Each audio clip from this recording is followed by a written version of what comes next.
They recorded everything. That is the first thing you need to understand about the Sumerians. They did not leave myths, they left archives. Clay tablet after clay tablet, pressed with the same methodical precision they applied to grain inventories, to cattle counts, to trade agreements. These were bureaucrats of the sacred, record keepers of the invisible.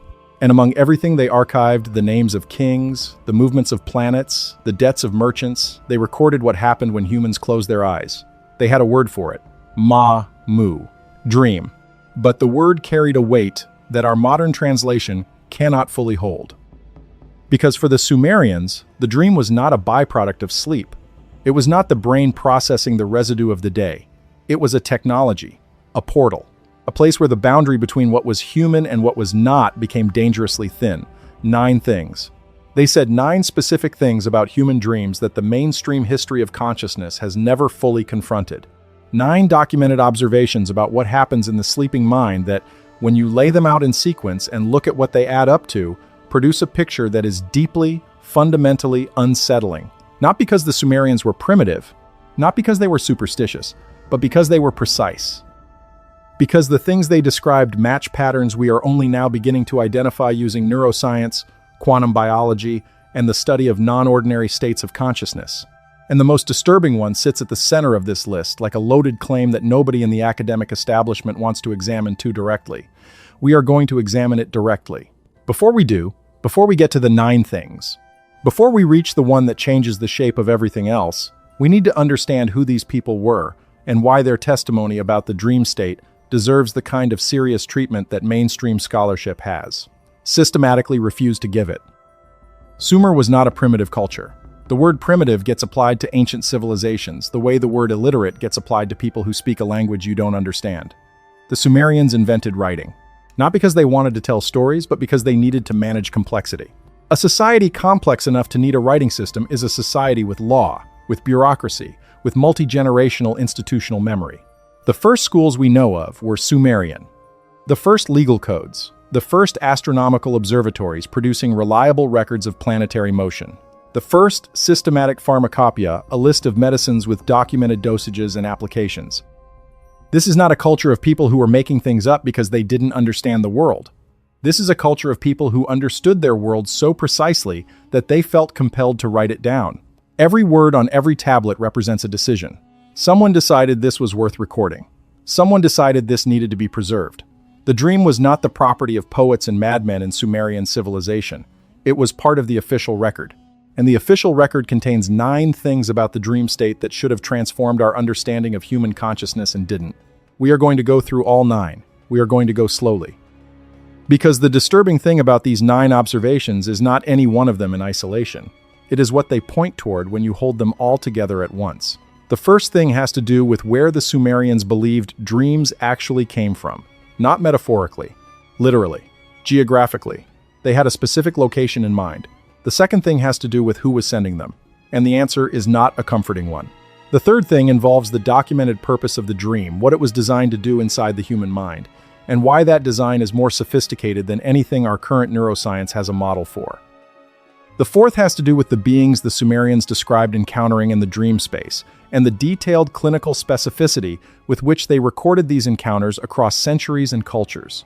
The fifth thing is about memory. What the Sumerians said happened to dream memory, why it was designed to fade, who designed it that way, and what that implies about the nature of the encounter. The sixth is about the body. What the Sumerians said was happening to the physical form while the dreamer was elsewhere, and why that description matches something that modern sleep research has documented, but never adequately explained. The seventh is about what they called the dream self. The part of you that leaves, the part that goes, the part that returns with information that the waking self did not have access to before. The eighth is about transmission. The documented Sumerian understanding that certain dreams were not personal, that certain dreams were collective, that certain dream content moved through human populations like a signal being broadcast to multiple receivers simultaneously. And the ninth is the one that makes everything else reframe.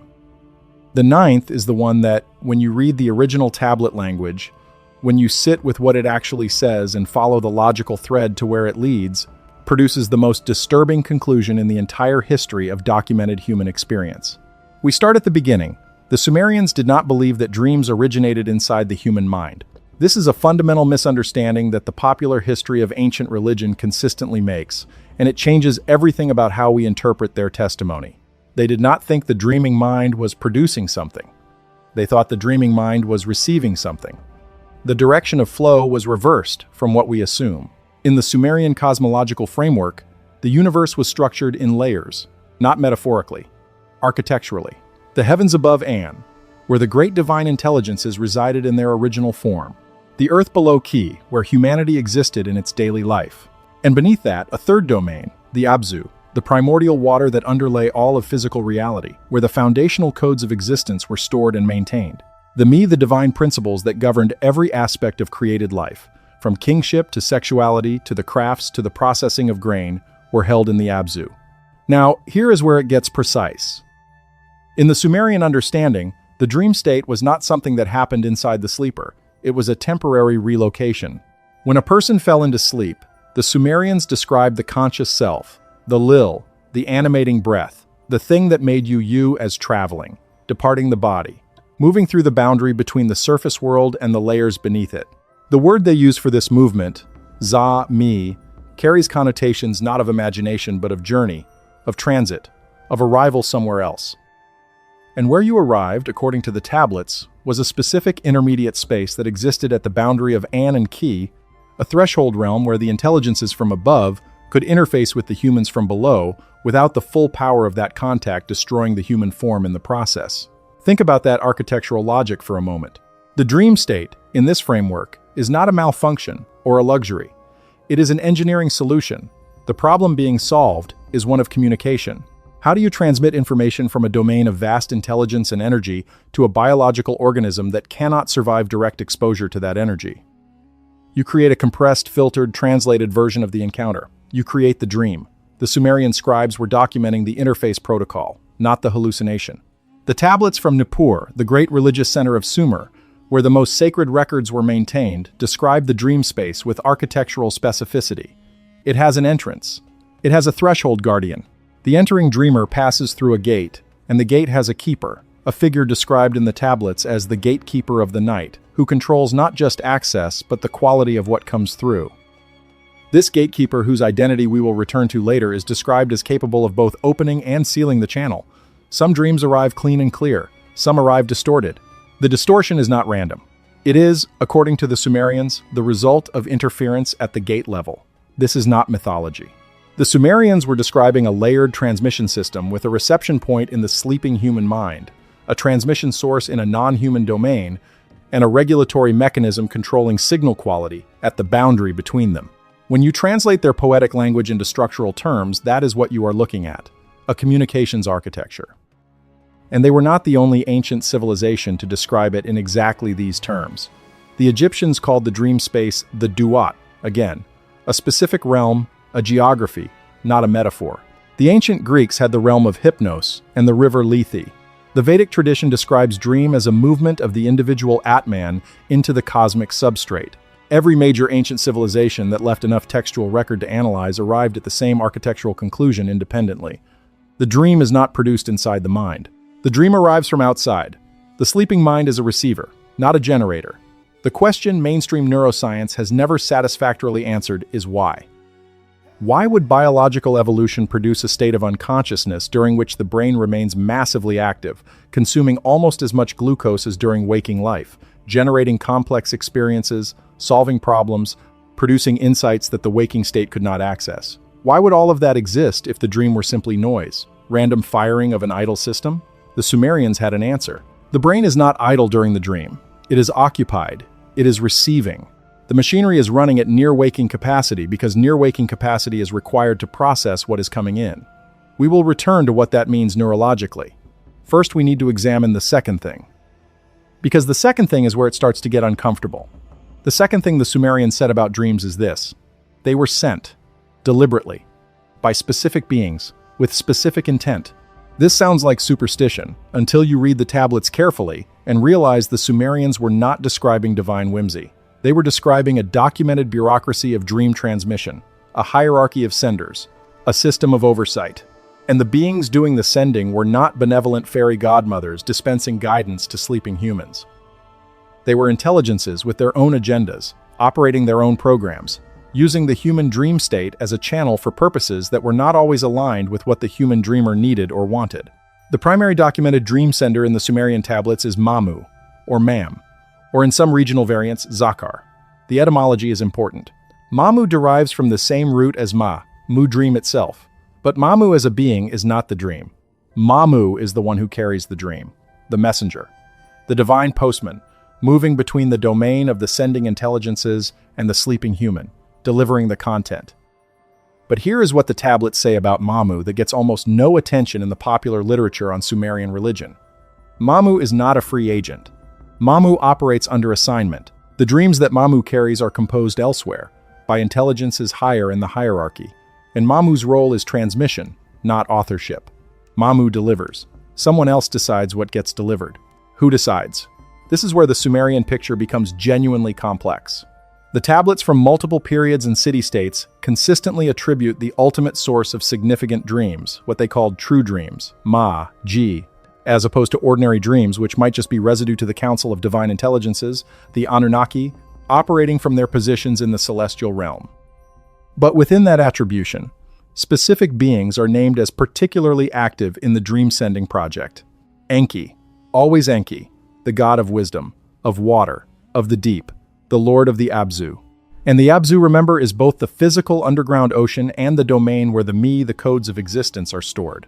Enki is described in the tablets as the one who shapes the dream before sending it, who designs the content, who selects the recipient, who determines the timing. And in the Sumerian understanding, this is not a metaphor for human unconscious processes. This is a literal description of an external intelligence with technological capability to access the sleeping human mind and insert specifically constructed content. There is a text called the Cylinder of Gudea, actually a set of cylinders, one of the most important Sumerian documents we have, which records in detail the dream that came to Gudea, the ruler of Lagash, around 2100 BCE. The dream came in the night. A figure appeared at the threshold. The figure was vast, described in terms that blend the human and the divine human in some proportions, but with unmistakably non-human elements. Specifically, wings. Specifically, connection to the star Sirius. Specifically accompanied by the bird of storm. Gudea's dream figure then communicated an architectural commission, not symbolic architecture, actual architecture. Specific dimensions, specific materials, specific astronomical alignments. The temple that Gudea subsequently built Eninu, the temple of Ningirsu, was built according to those transmitted specifications. It was real. You could measure it. You could verify that the alignments matched the stars. The dream communicated precise technical information. What the Cylinder of Gudea describes is not a man having a mystical experience that inspired him to build a beautiful building. It describes a transmission of technical specifications from a non-human intelligence to a sleeping human receiver, followed by the successful implementation of those specifications in physical space. The intelligence communicated through the dream because, and the Sumerians are explicit about this, the waking Gudea could not have received the communication directly. The information required the dream channel to transmit. Now why? Why would a vast intelligence need to communicate via dream rather than through waking interaction? The Sumerians had a consistent answer to this question. They described the full presence of a high divine intelligence as something the human nervous system could not survive in waking state, like looking directly at the sun. The dream state is a filtered interface. The same information passed through a transformer that the sleeping mind could process without being destroyed by the voltage. This is, again, not metaphysical poetry. This is engineering language. Transformer, filter, interface, voltage reduction. The Sumerians were describing a technology for managing an information differential between two systems operating at vastly different levels of complexity. But here is the disturbing undercurrent of the second thing. If the dreams are sent, if they are composed by external intelligences with their own agendas, delivered by a messenger who operates under assignment, filtered through a gate mechanism that can be opened or closed, then the human dreamer is not the author of their dream experience, not even partially. The human dreamer is the recipient, the target, the address to which the packet is delivered. This changes the nature of dream interpretation entirely. The Sumerians did not interpret dreams to understand their own psychology. They interpreted dreams to decode the message being transmitted, because the message was real, the sender was real. The intent behind the sending was real. And understanding what you were being told and by whom, and why was potentially the most important skill a human being could develop, which leads directly to the third thing. The third thing the Sumerians documented about dreams is the most systematically ignored in modern scholarship, and it may be the most consequential. It concerns purpose. What the Sumerians said the dream transmission system was designed to accomplish inside the receiving human mind. Not revelation, not mere guidance, not the communication of divine will. Something more specific, something more technical. Something that, when you understand it, makes the entire Sumerian approach to consciousness look less like religion and more like a field manual for a neurological process that is still happening right now, every time any human being closes their eyes. The Sumerians described the dream as performing a function they called namtar. The word is usually translated as fate or destiny, but that translation is deeply misleading. Namtar is more precisely the shaping of what will become. It is not a fixed future. It is a setting of parameters, a configuration, and the Sumerians believed that certain dreams, the true dreams, the Magi, performed this namtar function actively. They did not predict the future. They partially created it. Inside the dreamer's mind, during the dream, something was being installed. This is the word they used. They described a god coming to the dreamer and setting something in the dreamer's heart. Setting it, the way you set a compass, the way you set a clock, the way you configure a device before deploying it into operation. And in the Sumerian understanding, this setting was not a metaphor for inspiration or motivation. It was a literal alteration of the dreamer's internal state that would then propagate forward through their waking actions and decisions, shaping events in the physical world according to the parameters that had been installed during the dream. The Sumerians were describing a mind configuration technology, a way of altering human behavior and decision-making not through waking instruction but through direct modification of the dreamer's deepest cognitive frameworks during sleep. And they attributed this technology to Enki and the Council of the Anunnaki as a tool of civilization management. Think carefully about what that means. Think about what they are saying. They are saying that the sleeping human mind is periodically accessed by external intelligences, that those intelligences insert specific content designed to alter the dreamer's future behavior, that the dreamer wakes up believing they have had a dream, a personal, internal experience, when in fact they have been visited, modified, sent back to waking life with new parameters operating in their decision-making processes. They are describing, in the language of the ancient Near East, exactly what modern intelligence agencies call a non-consensual cognitive operation. Now, before this is dismissed as paranoid interpretation, look at the specificity of the Sumerian record. The namtar function is described consistently across centuries. It appears in the royal hymns, it appears in the wisdom literature, it appears in the incantation texts. The Sumerians were not describing this function as a divine gift to be received with gratitude. The more sophisticated texts, particularly the later wisdom literature, treat the namtar function of dreams with what can only be called caution.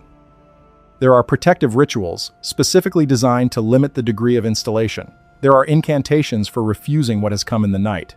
There are documented cases of dreamers who, upon waking, performed specific rituals to delay or modify the effect of what had been said in their hearts during the dream.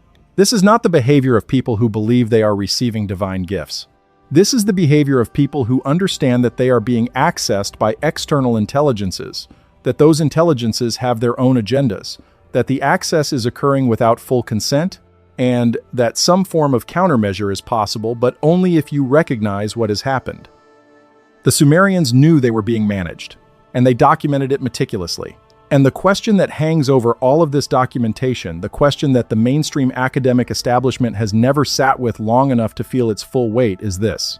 If the Sumerians were right about this, and not as metaphor, but as documented reality, if the dream state is genuinely a channel through which external non-human intelligences access and modify the human mind, what does that mean for every dream that every human being has ever had? What does it mean for the decisions that followed those dreams? The kings who marched armies? The priests who established laws? The inventors who woke up knowing things they did not know the night before? The ordinary people who, after a dream, changed the direction of their lives in ways they could not fully explain? What does it mean right now, tonight, for the 7.9 billion humans who will close their eyes and enter a state that the oldest civilization in recorded history described as a managed access point for non-human intelligences? We are not yet at the most disturbing thing, but we are getting closer. Because the fourth thing builds on the third in a way that produces something genuinely difficult to sit with. The fourth thing is about who the Sumerians said they were actually meeting in there. There is a clinical quality to the Sumerian descriptions of dream encounters that distinguishes them from what you would expect if these were simply mythologized personal experiences. Fantasy and mythology produce certain kinds of narrative distortion. Details become archetypal. Characters become symbolic. The internal logic of the experience bends toward meaning rather than precision. The Sumerian dream encounter records do not read this way. They read like incident reports, like witness testimony, like someone describing something that happened to them physically, in a specific place, at a specific time, involving specific beings with specific characteristics that the witness is attempting to document with the accuracy of a scribe recording a trade transaction. The beings described in Sumerian dream encounters fall into several distinct categories, and the consistency of their description across different cities, different historical periods, different social classes of dreamer, that consistency is what makes these records genuinely difficult to dismiss. The first category is the Igigi. In the standard scholarly framework, the Igigi are described as the lesser gods of heaven, as opposed to the Anunnaki, who are the gods of earth and underworld. But in the dream texts, the Igigi appear not as abstract cosmic beings, but as specific, embodied presences who enter the dream space with purpose and identity. They are described as tall. They are described as luminous. They are described as communicating in a language that the dreamer understands during the dream, but struggles to reproduce upon waking.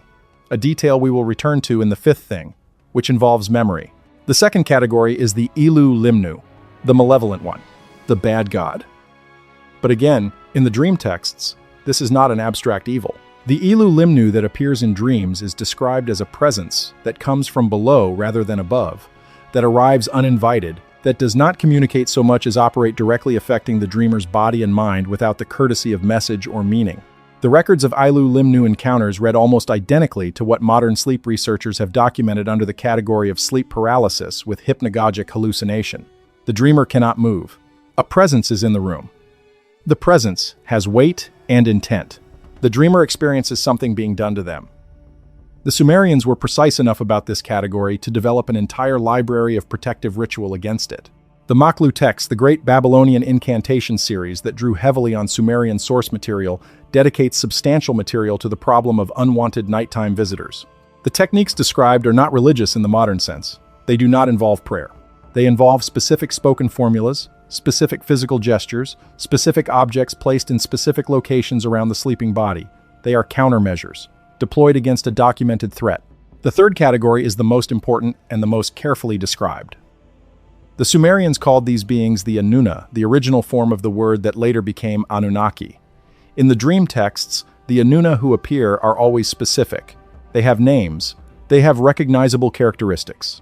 They have a quality of presence that the Sumerian scribes describe using a word melamu that means divine radiance, but which in the dream context describes something almost electrical. A field of energy around the being that the dreamer experiences as simultaneously terrifying and irresistible. And the Anunna who appear in dreams always come with an agenda. They always want something. They always transmit something. And the nature of what they transmit, the specific content of the true dreams, tells us something profound about what the Sumerians believed the Anunnaki were actually using the dream channel for. They were using it to give instructions, to modify behavior, to set the Namtar, the configuration of fate in the sleeping human. But they were also using it for something that the tablets describe with a phrase that translates roughly as the retrieval of what is owed. The dream was not only a downlink, it was also an uplink. Information was moving in both directions. What was the Anunnaki retrieving? What were they pulling out of the sleeping human mind? The tablets are not fully explicit about this, which is itself significant, because the Sumerian scribes were generally highly explicit about things they understood. The partial obscurity around this point suggests either that the scribes did not fully know, or that this was knowledge too sensitive to record in transmissible form. Either possibility is disturbing in its own way. What we can piece together from context and parallel sources is this. The Sumerians believed that something moved from the dreamer to the dream visitor during the encounter. Something experiential. Something that had been lived.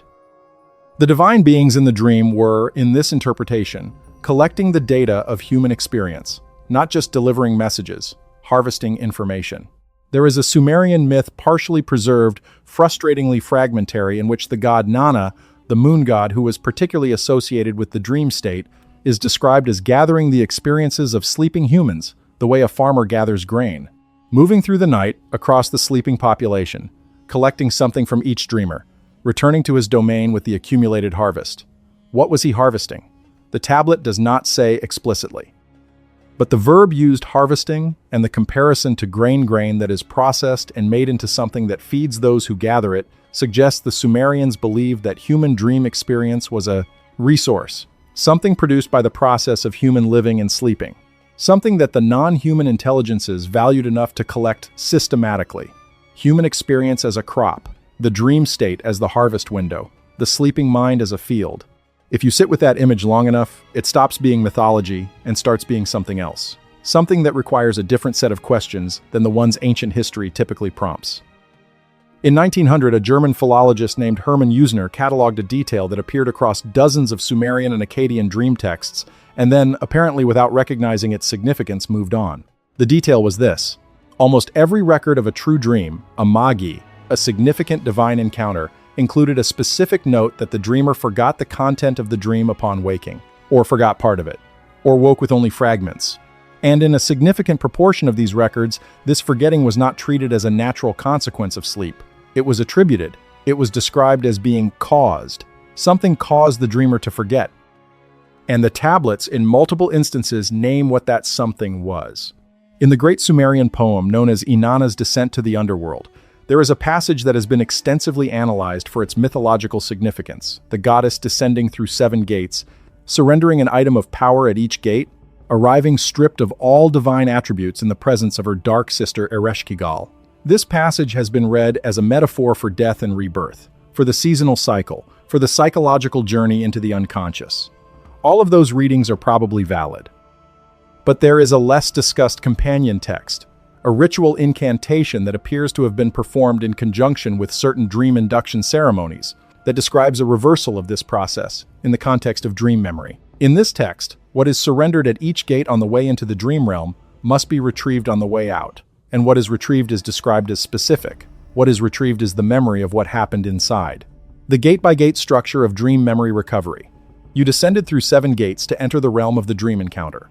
On the way back out, you collect something at each gate.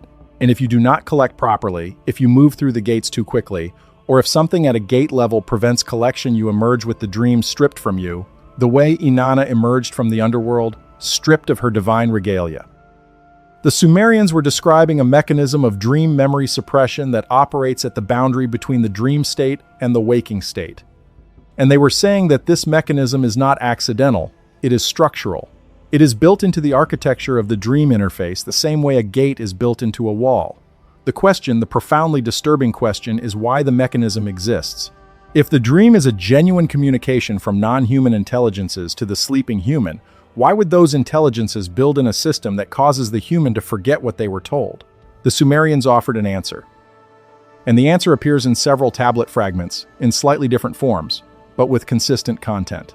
The answer is this: the forgetting is protective. Not protective of the dreamer, protective of the encounter itself, protective of the intelligences on the other side. If the dreamer remembered everything that happened in the dream space, if they woke with full, clear, detailed memory of the beings they met, the things that were done to them, the information that was transmitted and retrieved, the knowledge would be destabilizing. It would change the behavior of the waking human in ways that would disrupt the civilization management function that the dream encounters were designed to serve. The Sumerians believed that the Anunnaki needed humans to be functional, productive members of civilization, not wandering mystics contemplating the nature of their dream encounters.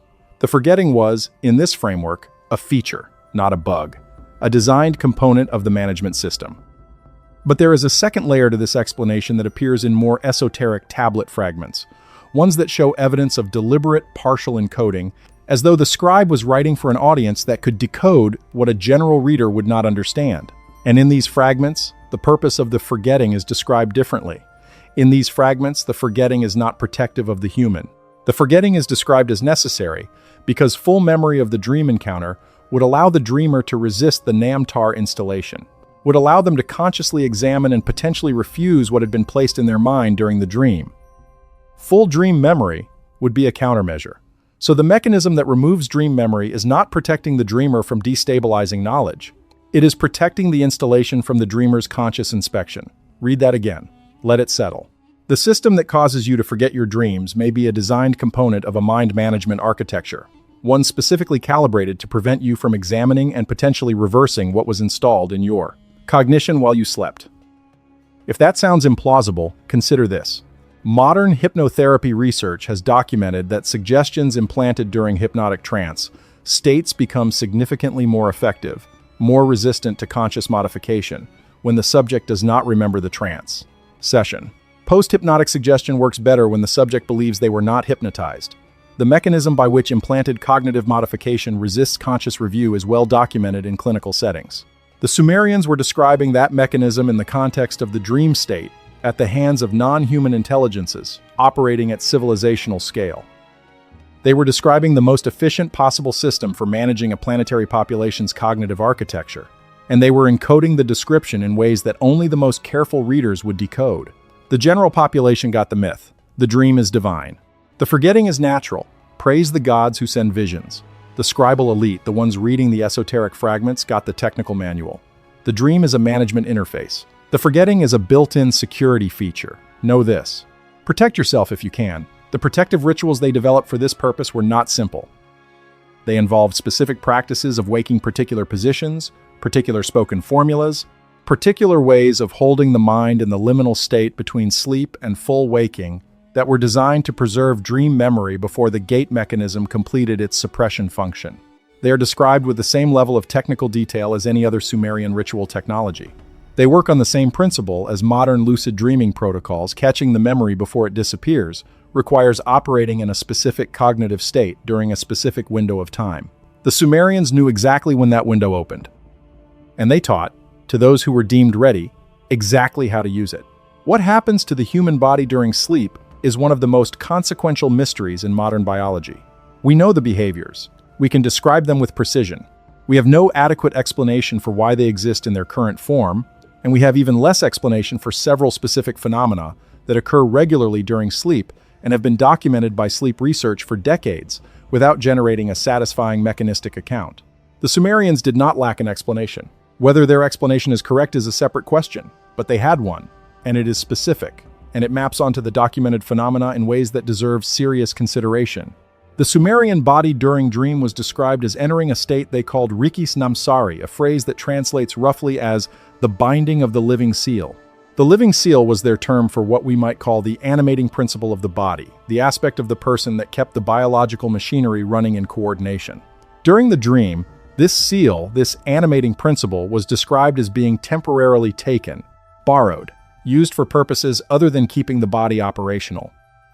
And the body, during this borrowing, was described as doing something specific. It was described as processing, working, performing a function that it could not perform during waking, because the energy required for that function was in competition with the energy required for conscious activity.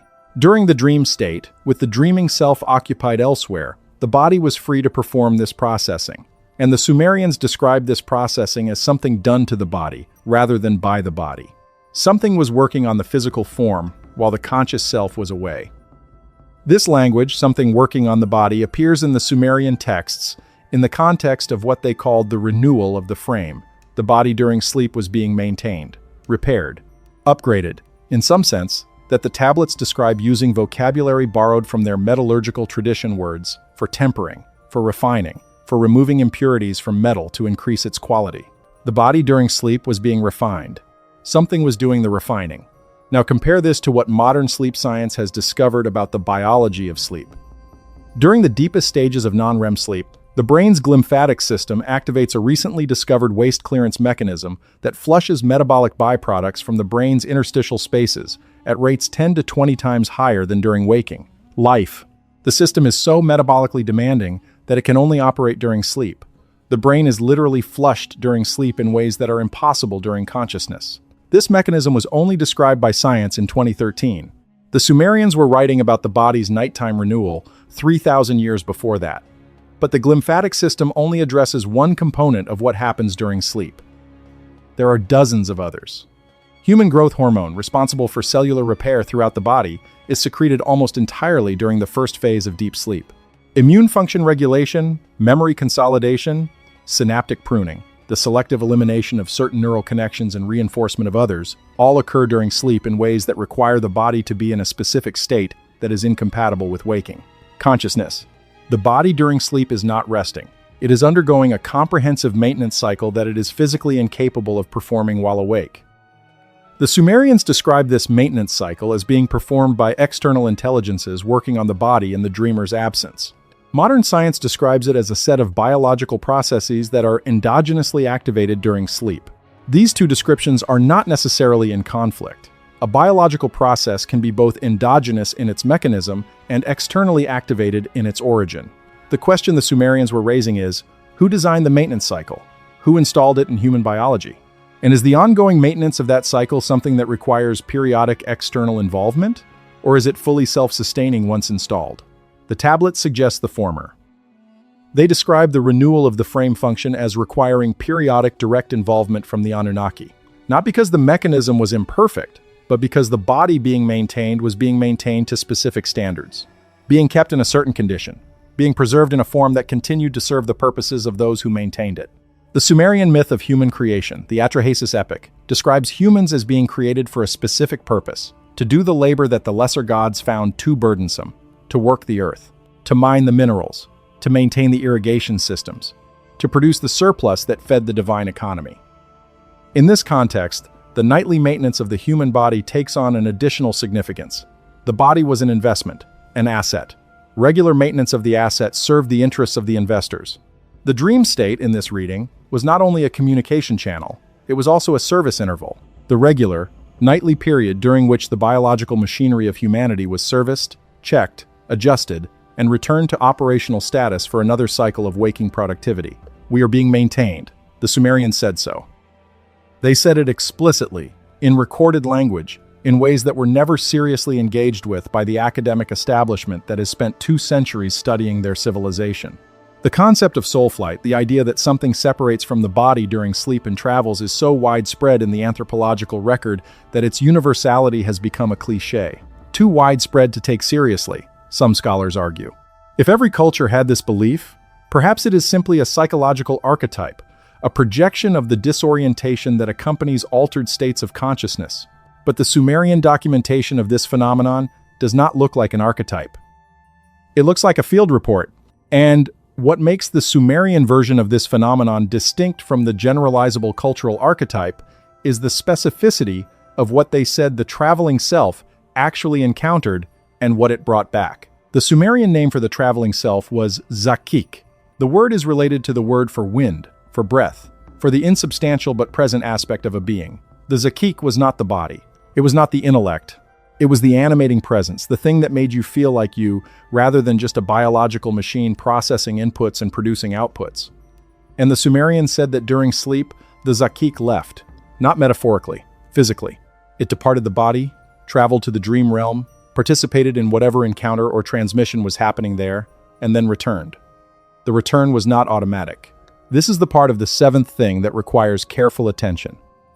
The Sumerians documented cases of Zakik that did not return, of dreamers who woke, whose bodies returned to waking function but who were not quite themselves afterward, who had left something behind in the dream realm or who had brought something back with them that was not originally theirs. The tablets describe this condition with clinical specificity.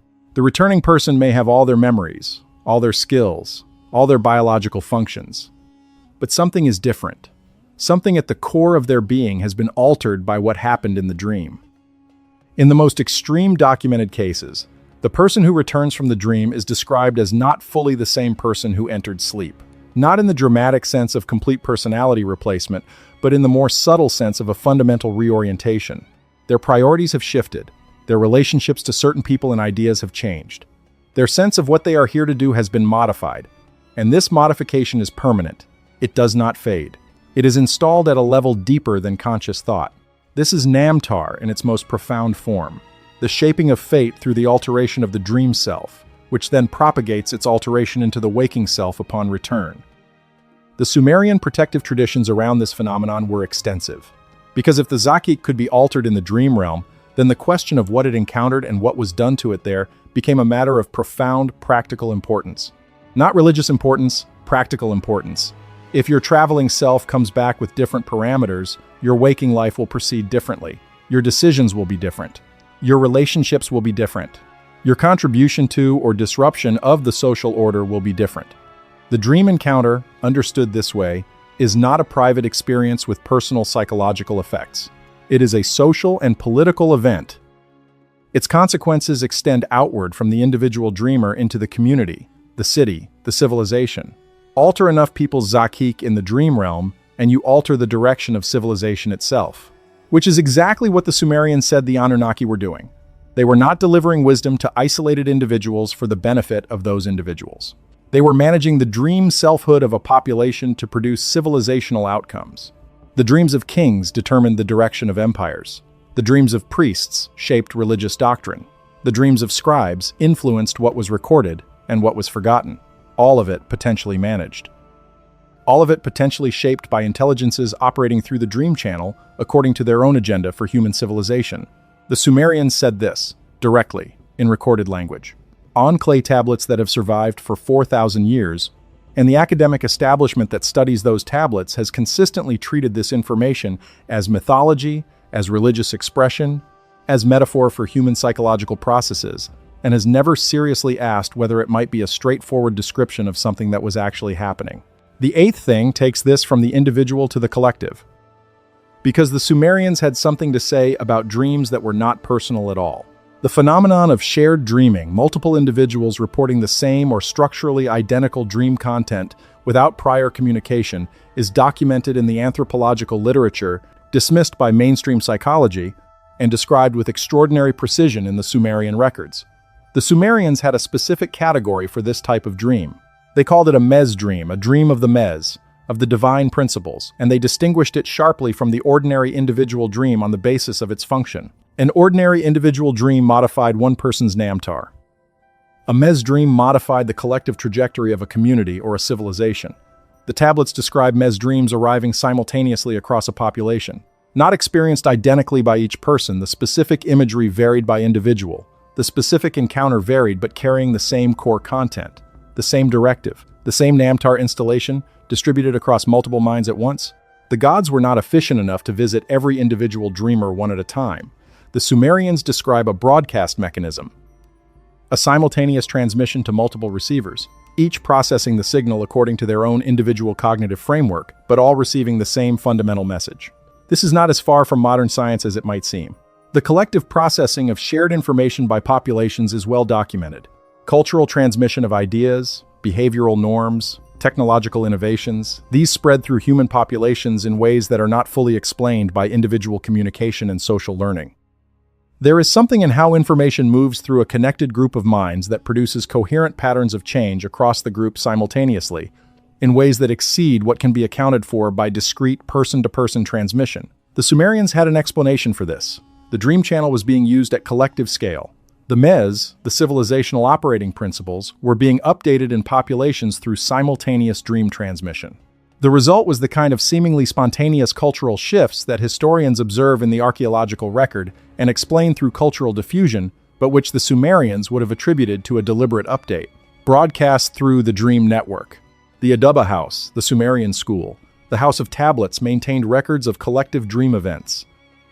Records of periods when a significant portion of a city's population reported dreams with similar content. These records were analyzed by the priesthood as a form of prophetic literature, not in the fortune-telling sense, but in the sense of reading what the divine council had decided to install in the collective consciousness of the population. What was the city being configured for? What behavioral modification was being distributed?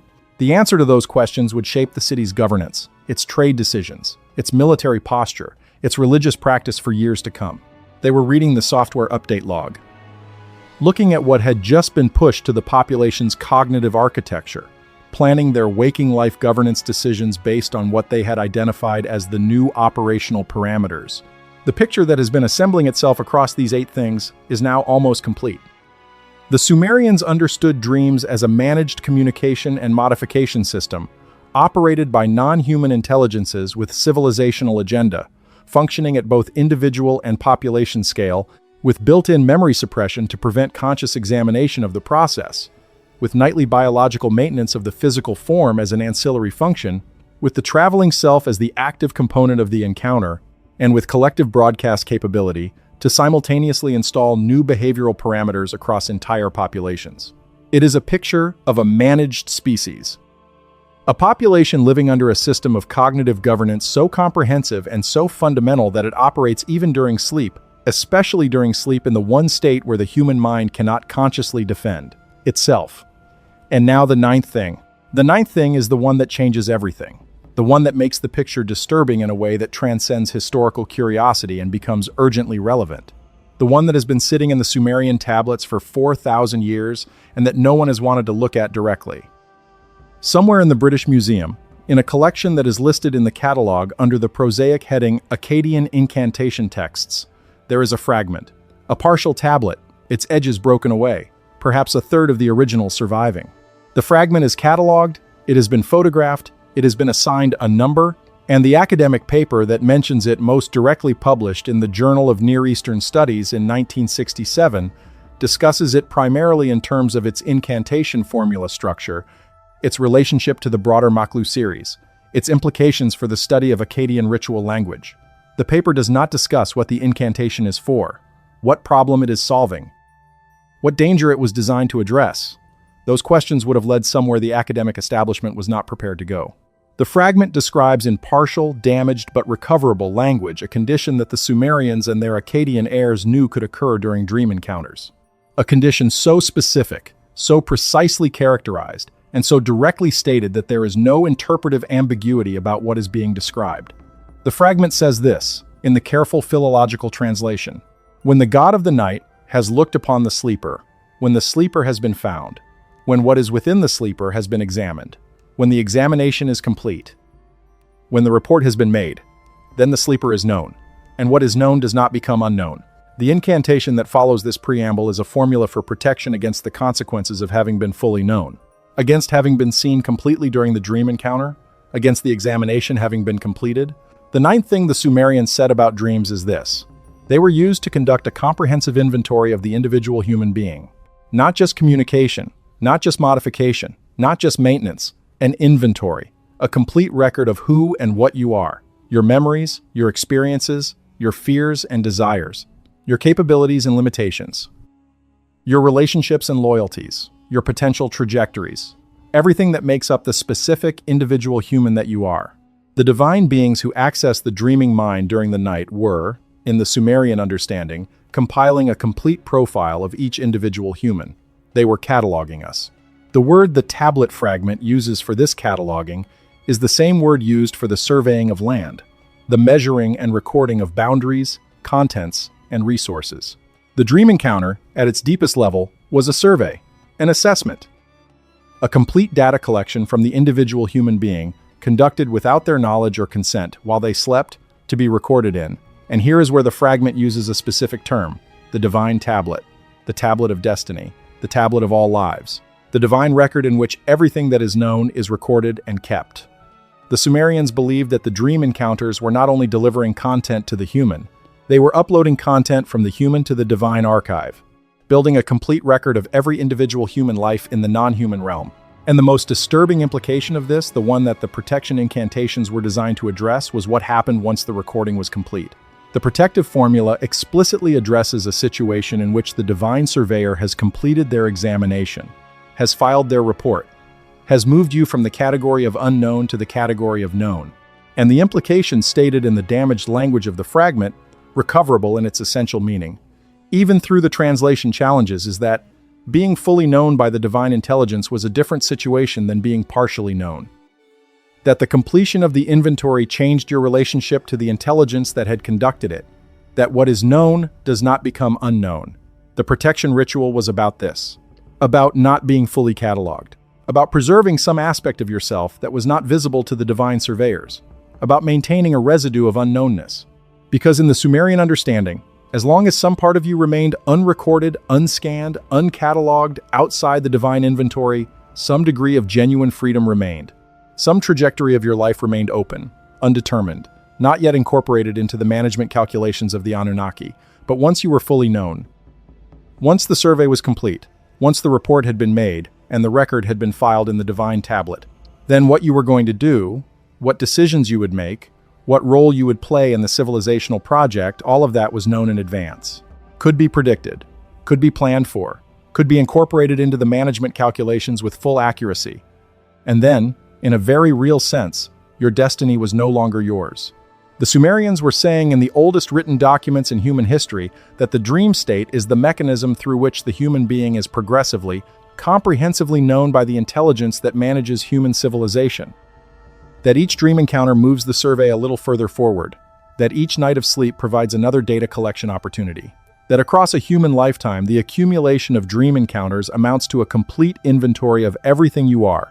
And that the completion of that inventory, the moment when you become fully known, is the moment when your freedom, in any meaningful sense of the word, effectively ends. This is the ninth thing. This is the most disturbing thing. This is what was sitting in the Sumerian records, preserved in the baked clay of ancient Mesopotamia, waiting for someone to look at it directly. Now we need to ask, what comes next? Because accepting the full weight of the 9 things, treating them not as mythology but as the careful documentation of a civilization that took the dream state more seriously than any other culture in recorded history, produces a question. Actually, it produces several questions. But the most urgent one is the one the Sumerians themselves were asking when they developed their protective practices, their countermeasures, their rituals for preserving dream memory and limiting divine access. The question is, what do you do with this? What does a human being do with the knowledge that sleep is a managed experience? That the dream state is an interface through which external intelligences access, modify, and catalog the human mind?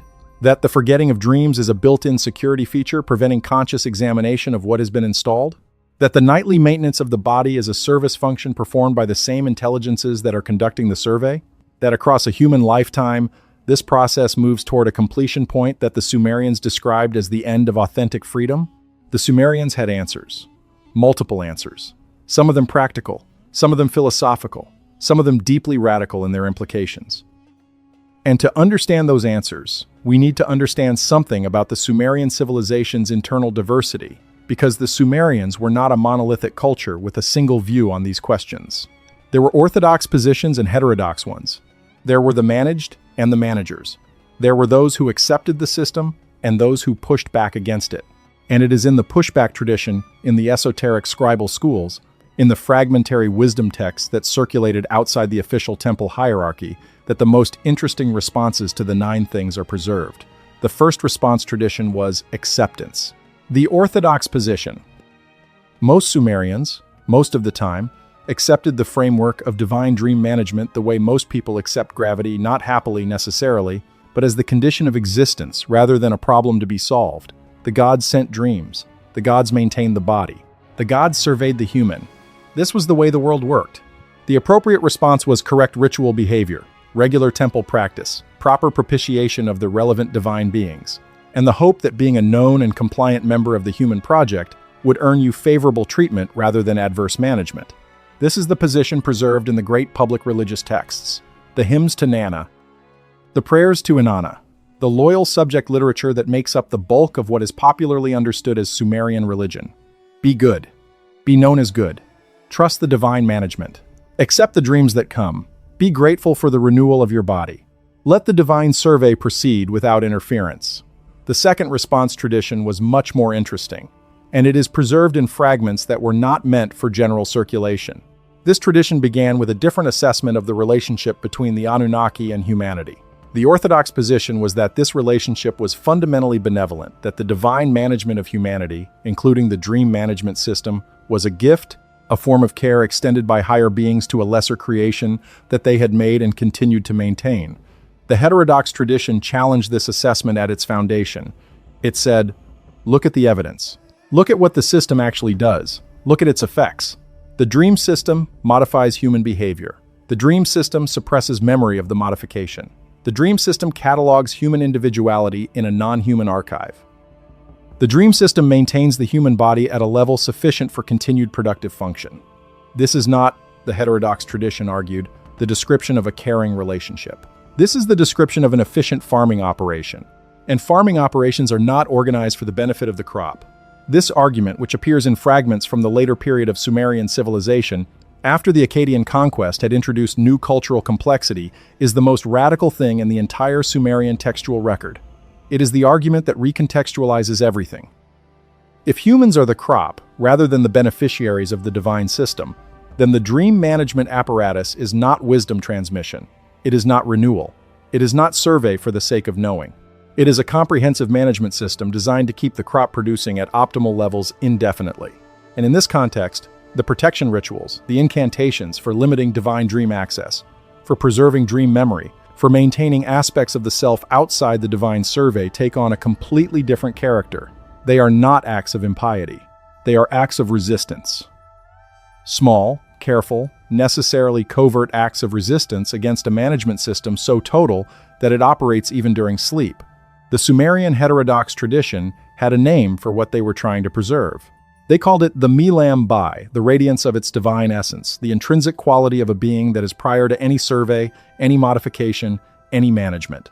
The thing that you are, before you have been fully cataloged, the aspect of the self that exists in the gap between the divine intelligences and the divine archive not yet fully known, therefore not yet fully managed. Protecting the Milam Bai was the goal of the esoteric protection practices. Keeping some part of yourself uncatalogued, unscanned, outside the reach of the divine survey. And the extraordinary thing is the mechanism they identified for doing this. The mechanism was attention, specifically conscious attention to the dream state. The act of remembering the dream, of catching the memory before the gate mechanism suppressed it, was, in the Sumerian heterodox understanding, a form of interrupting the survey. Because the survey, like all surveillance, operated most effectively when the subject was unaware of it. The moment the dreamer remembered what had happened, the moment they brought conscious attention to the encounter, they introduced a variable into the system that was not part of the design. They became, briefly, a participant in the process, rather than simply an object of it. This is the function of the dream memory recovery practices, not mystical exploration, not psychological insight, resistance. The act of remembering your dream is, in the Sumerian framework, an act of resistance to the management system. The act of saying, I was there. I know what happened. I am not just the object of this process, I am the witness of it. The witness is not fully manageable. The witness, by definition, retains a perspective outside the system being witnessed. And that outside perspective, that fragment of selfhood that observes rather than merely experiences, was what the Sumerian esoteric tradition was trying to protect and cultivate. The practical techniques they developed for this purpose bear extraordinary resemblance to modern lucid dreaming protocols. The practice of setting an intention before sleep to remember the dream. The practice of remaining physically still upon waking while allowing the dream memory to stabilize. The practice of speaking the dream aloud immediately, which they did in the form of a specific verbal formula that committed the dream content to conscious memory before it could fade. The practice of recording the dream, not for divine interpretation by the temple priesthood, but for personal reflection, personal resistance, personal study of what had arrived in the night. These practices were taught in the esoteric schools, not in the official educational system the Aduba houses, but in smaller, more selective circles. Circles that understood the 9 things. Circles that had worked through the implications of those 9 things and arrived at the heterodox conclusion. The system can be partially resisted. The survey can be partially frustrated. The Milambi can be partially preserved. Partially, not fully. The Sumerian heterodox tradition was not naive about the limits of human agency within this system.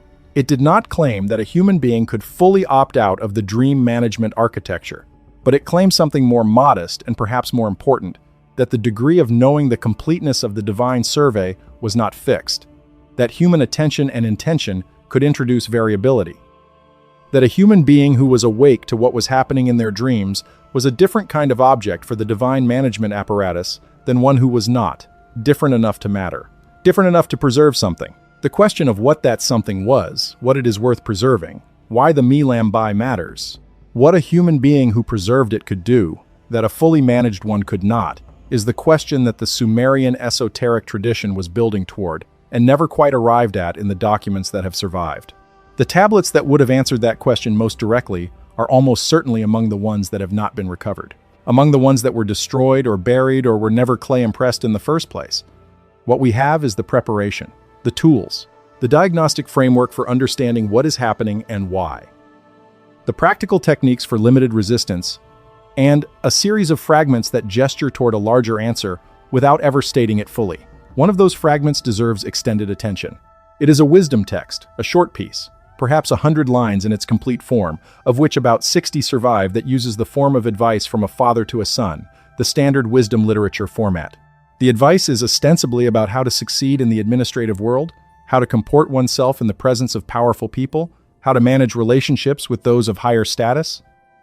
But embedded in this conventional framing, there are 12 lines that are not about administrative success at all. 12 lines that use administrative vocabulary, the language of surveys, inventories, records, reports to describe something else entirely.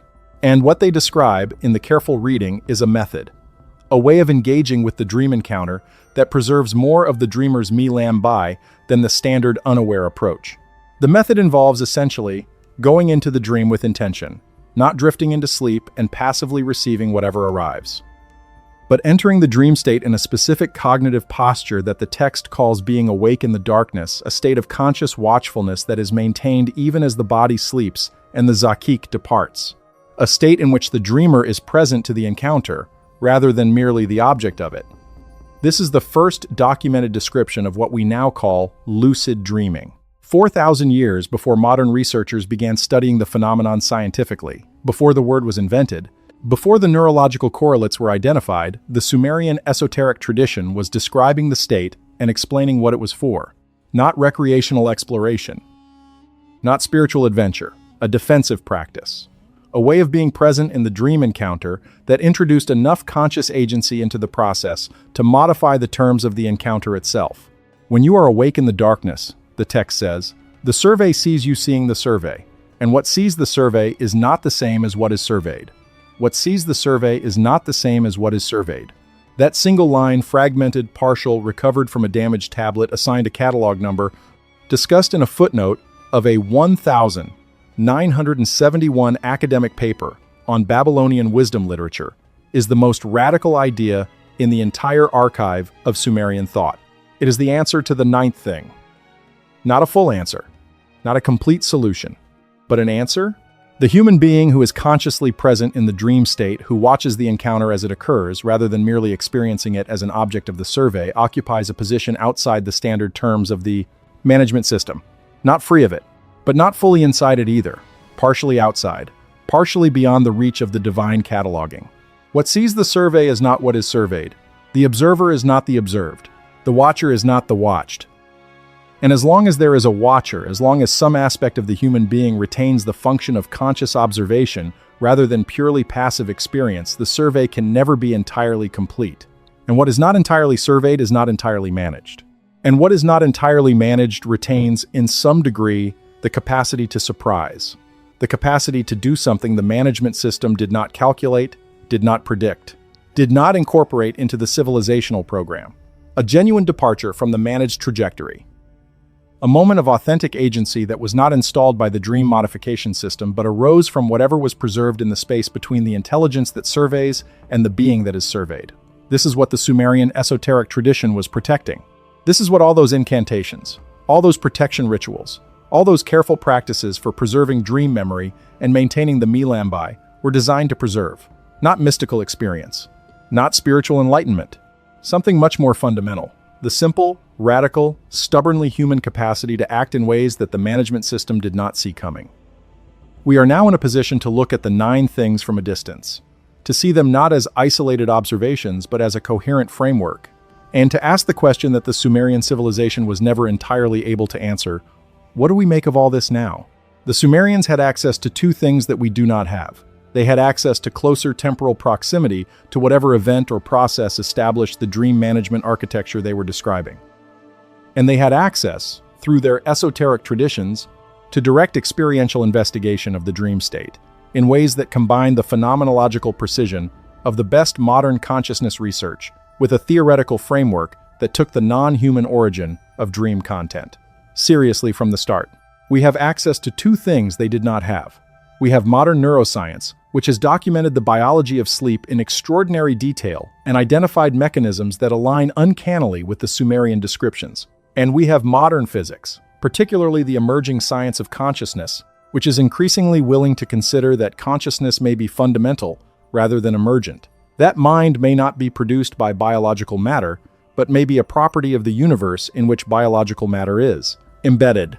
This second development is more important than it might seem, because the central claim of the Sumerian framework, that external non-human intelligences can access the human mind during sleep, depends on a model of consciousness that mainstream 20th century neuroscience flatly rejected. If consciousness is nothing but the operation of the brain, then there is no mechanism by which anything outside the brain could access or modify it through a dream channel. The dream is simply neural activity. End of story. But if consciousness is something more complex, if it is, as certain physicists now seriously propose, a fundamental feature of the universe, something that exists prior to and independent of the biological structures that process it, then the Sumerian model becomes not just possible but perhaps inevitable. If consciousness is non-local, if it is not bounded by the skull, if the sleeping brain is not generating experience but tuning to it, the way a radio tunes to a broadcast, then the channel described by the Sumerians is not supernatural. It is physical. It operates according to laws we have not yet fully described, but that are as real as gravity. The three current scientific frameworks that make the Sumerian model most coherent are worth examining directly. The first is Integrated Information Theory, IIT, developed by neuroscientist Giulio Tononi. In this framework, consciousness is a fundamental property associated with integrated information processing phi, and systems with high phi have more consciousness than systems with low phi. The radical implication is that consciousness is not exclusive to biological systems. Any sufficiently integrated information processor has some degree of conscious experience. An intelligence vastly more complex than human intelligence would, in this framework, have vastly more phi, vastly more consciousness, and might be able to interface with human consciousness at the level of fundamental information integration, at the level where the dream experience is generated. The second is the Orch-OR hypothesis, developed by Roger Penrose and Stuart Hameroff, which proposes that consciousness arises from quantum computational processes in microtubules within neurons, processes that are not purely classical in their physics, but operate at the quantum level, where the boundaries between one system and another are less absolute than classical physics suggests. If consciousness is quantum computational, then the possibility of non-local influence on conscious experience of something external affecting the quantum processes that generate experience is not absurd. It is, in fact, a direct consequence of quantum non-locality. The third is the work of physicist David Bohm on the implicate order, the idea that the manifest universe is an unfolding from a deeper, implicit structure in which all things are fundamentally connected. In Bohm's framework, separation is real but secondary. Connection is primary. And if connection is primary, then the separation between one mind and another, between the human mind and any other form of mind, is a manifest-level phenomenon overlying a deeper unity in which communication, influence, and access are possible in ways that defy classical assumptions about isolated individual consciousness. None of these frameworks proves the Sumerian model, but all of them open a door that the standard materialist neuroscience of the 20th century kept firmly shut. And through that door, the 9 things the Sumerians said about dreams become not mythology to be filed and forgotten, but hypotheses to be taken seriously. This is where mainstream scholarship has failed most completely. Not in its technical analysis of the Sumerian texts, which has been extraordinary, patient, precise, but in its willingness to engage with the implications of what those texts actually say. The scholars who have spent lifetimes with these tablets have, with very few exceptions, treated the content of the tablets as culturally significant but factually empty, as what the Sumerians believed, not as what the Sumerians knew. The distinction they have maintained between belief and knowledge is based on an a priori assumption that the Sumerians could not have had reliable access to the information they were recording, that their observations about the dream state were filtered through too thick a layer of religious interpretation to carry genuine observational content. But this assumption is itself based on another assumption, that there is nothing to observe, that the dream state is purely endogenous, that there is no actual external intelligence accessing the sleeping human mind. If that assumption is wrong, if the Sumerians were right about what they were observing, then the scholarly dismissal of their testimony is not rigorous skepticism. It is the most expensive cognitive error in the history of human self-understanding. We have been ignoring the most comprehensive and carefully documented account of the dream state in human history because its conclusions made us uncomfortable.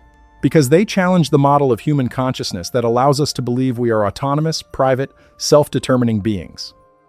Because the alternative that we are managed, accessed, surveyed, modified, maintained, and cataloged in our sleep by intelligences we do not acknowledge and cannot see is a realization so disorienting that the collective human establishment has preferred the comfort of ignorance to the discomfort of confrontation. But discomfort is not evidence of falsehood, and comfort is not evidence of truth. And the clay tablets are still there, waiting. let us look at what the Sumerian framework taken seriously, treated as sophisticated observation rather than primitive mythology implies for our current historical moment. We are at a particular point in the history of human consciousness. We are at the point where the tools for examining the dream state, neurologically, phenomenologically, philosophically, are more advanced than they have ever been. We have dream labs. We have fMRI scanners. We have EEG technology that can track neural activity with millisecond precision during all phases of sleep. We have robust scientific literature on lucid dreaming, on sleep paralysis, on the REM sleep behavior disorder, on the bizarre neurological phenomenon of sleep learning. We have philosophers of mind engaging seriously with the hard problem of consciousness in ways that academic philosophy would not have permitted 50 years ago. And at the same time, the phenomena the Sumerians were describing have not gone away. They have not been explained away, they have not been reduced to neurology. The reports continue. In every culture, in every social class, in every time period since the Sumerians first put clay to stylus, human beings have been reporting the same core phenomena. The visitation in the night, the presence that arrives at the threshold, the being that communicates content the dreamer could not have generated from their own prior experience, the waking with knowledge that was not there before sleep, the profound alteration of fundamental orientation after a dream encounter. And now a new phenomenon has entered the record, one that the Sumerians would have recognized immediately even though it arrives through the technology of the 21st century rather than the cosmology of the 3rd millennium BCE. In the last decade, the UFO research community and now, with the congressional hearings and the government disclosure process underway, the mainstream political establishment has been wrestling with the phenomenon of non-human intelligences and their relationship to humanity. The testimonies that have emerged from military personnel, from intelligence officials, from the congressionally mandated disclosure process describe encounters with intelligences that are not human, that operate technology beyond human understanding, that have been present in human experience for longer than any contemporary institution, that have a documented interest in human biology, human cognition, human genetics. The Sumerians would have recognized this description. They would have recognized the beings described in UAP encounter reports, the entities that appear, that examine, that retrieve information from their subjects, that communicate through nonverbal means, that operate in ways that do not follow the logic of material reality as we understand it. They would have recognized them because they documented them. They recorded them on clay tablets. They developed a sophisticated theoretical framework for understanding what these beings were doing and why. They were managing a species. They were maintaining a population. They were conducting a long-term project that required regular, systematic access to the biological and cognitive substrate of human beings. And the primary channel through which that access occurred was, as it always has been, the dream state. The convergence between the Sumerian documentation and the emerging disclosure of non-human intelligence is not incidental, it is structural. The ancient testimony and the modern testimony are describing the same phenomenon in different cultural vocabularies. The Anunnaki and the non-human intelligences described in congressional testimony are not identical entities necessarily. But they are products of the same operating principle, the same relationship between human and non-human intelligence, the same program, the same long-term management project. And if that convergence is real, if the Sumerians and the Pentagon are describing the same fundamental relationship between humanity and something else, then the 9 things the Sumerians said about dreams become urgent rather than merely interesting. Because they are not just ancient history, they are a user manual for the current situation, a detailed account of the system that is operating and has been operating throughout recorded human history. Written by the first people in the literate record to confront this system directly, to study it carefully, and to develop techniques for navigating it with some degree of conscious agency. The Sumerians failed, ultimately, to liberate themselves from the management system they documented. Their civilization collapsed. Their records were buried. The knowledge was partially lost, partially encoded in religious traditions that preserved the surface while losing the technical understanding, partially transmitted through the esoteric channels that never reached broad dissemination, but the records themselves survived. Preserved in the same fired clay that preserved their grain accounts and trade documents and astronomical observations, preserved with the same care and precision, waiting for a moment when the question the records were answering became urgent enough to motivate serious engagement. That moment may be now. The disclosure of non-human intelligence, the development of neuroscientific tools capable of investigating consciousness at the quantum level, the emerging willingness among physicists and philosophers to consider consciousness as fundamental rather than emergent. The growing body of experiential testimony from people across all cultures and social backgrounds about the reality of non-human contact through altered states of consciousness, including and especially dreams. All of these developments are converging toward a moment when the Sumerian testimony is no longer dismissible as mythology. The 9 things are not mythology. They are observation, they are documentation. They are the careful record of a civilization that was closer to the truth about human consciousness and its relationship to external intelligence than anything the subsequent 4,000 years of history produced. And the most disturbing thing, the 9th thing, is the most urgent. Because if the dream state is the primary channel through which human beings are progressively surveyed and managed, and if the completion of that survey represents a genuine diminishment of human freedom, then the practice of conscious engagement with the dream state, the practice of being awake in the darkness, the practice of what sees the survey rather than merely what is surveyed, is not an optional spiritual luxury. It is the most fundamental act of human self-determination available. It is the act the Sumerian esoteric tradition was trying to teach 4,000 years ago. And it is the act that their careful, precise, astonishing documentation gives us grounds to take seriously in the present moment. The clay tablets are still talking. The question is whether we are finally ready to listen, and more than listen, to take the implications of what they say seriously enough to act on them. Not with the religious submission of the Orthodox tradition, not with the resigned acceptance of the managed population, but with the conscious attention of the watcher, the one who is present in the darkness, the one who sees the survey, the one who is, by virtue of that seeing, not entirely what is surveyed. 4,000 years ago, the Sumerians pressed 9 things into clay and left them for us to find.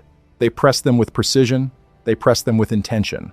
They pressed them knowing that not everyone who read them would understand, and that the ones who understood would be the ones who needed to. You understand now. The question is what you do with that understanding. What you do tonight, when you close your eyes, when the darkness comes, when the dream state opens, what you do with the attention you now have, the awareness, the possibility of being the watcher rather than only the watched. The Sumerians couldn't answer that question for you. Nobody can. It is, in fact, the one question in all of human experience that is yours and yours alone to answer, not because the system allows it, because you are, as long as you are watching, the thing that precedes the survey, the thing that exists before the catalog, the thing that is, in whatever degree you can maintain it, genuinely, stubbornly, irreducibly your own. What sees the survey is not the same as what is surveyed. Remember that. Even after you wake up, especially after you wake up, especially when you cannot remember what happened in the night, especially then. There is something specific that happens in the hours before dawn that the Sumerians documented with more precision than any other aspect of the dream experience. They called this period the Iji Dimma, the time of the opened eye. And what they described occurring during this period is the closest thing in all of ancient literature to what modern neurologists call the hypnopompic state, the transitional zone between deep sleep and waking consciousness. The liminal window where the boundary between the dream world and the physical world is thinnest, where both are simultaneously present, where the dreamer is neither fully asleep nor fully awake, but occupying something in between. The Sumerians paid intense attention to this window. They believed it was, of all the phases of the night, the one where the dream communication was most clearly accessible to conscious memory, where the gate mechanism's suppression function was at its weakest, where the mi lam bai, the inner radiance, the uncatalogued essence of the individual, was most clearly visible, both to the dreamer and, potentially, to whatever was watching. The paradox of the Iji Dimma was that it was simultaneously the period of greatest opportunity and greatest vulnerability.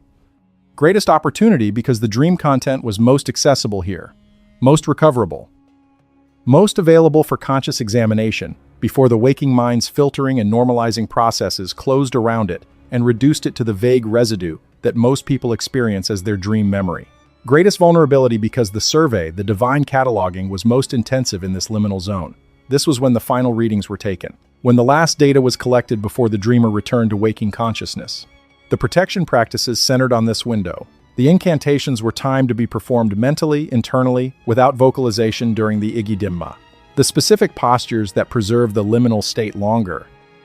The specific breathing patterns that maintained access to the dream content while the body was returning to waking.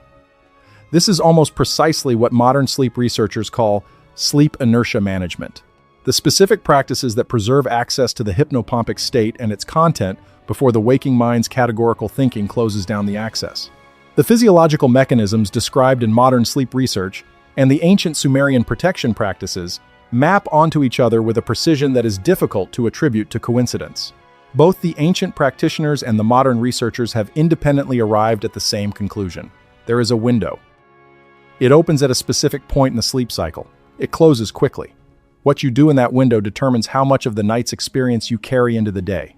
What you do in that window may also, according to the Sumerians, determine how much of yourself you carry into the day that the survey has not yet reached.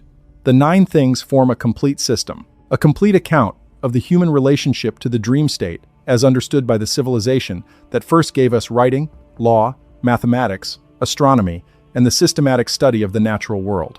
These people were serious. They were precise. They brought to their investigation of the dream state the same methodical precision they brought to everything else they documented. And what they documented deserves to be taken with the same seriousness we extend to their astronomical observations, which we have confirmed. Their mathematical innovations, which we still use. Their legal principles, which underlie our own legal systems.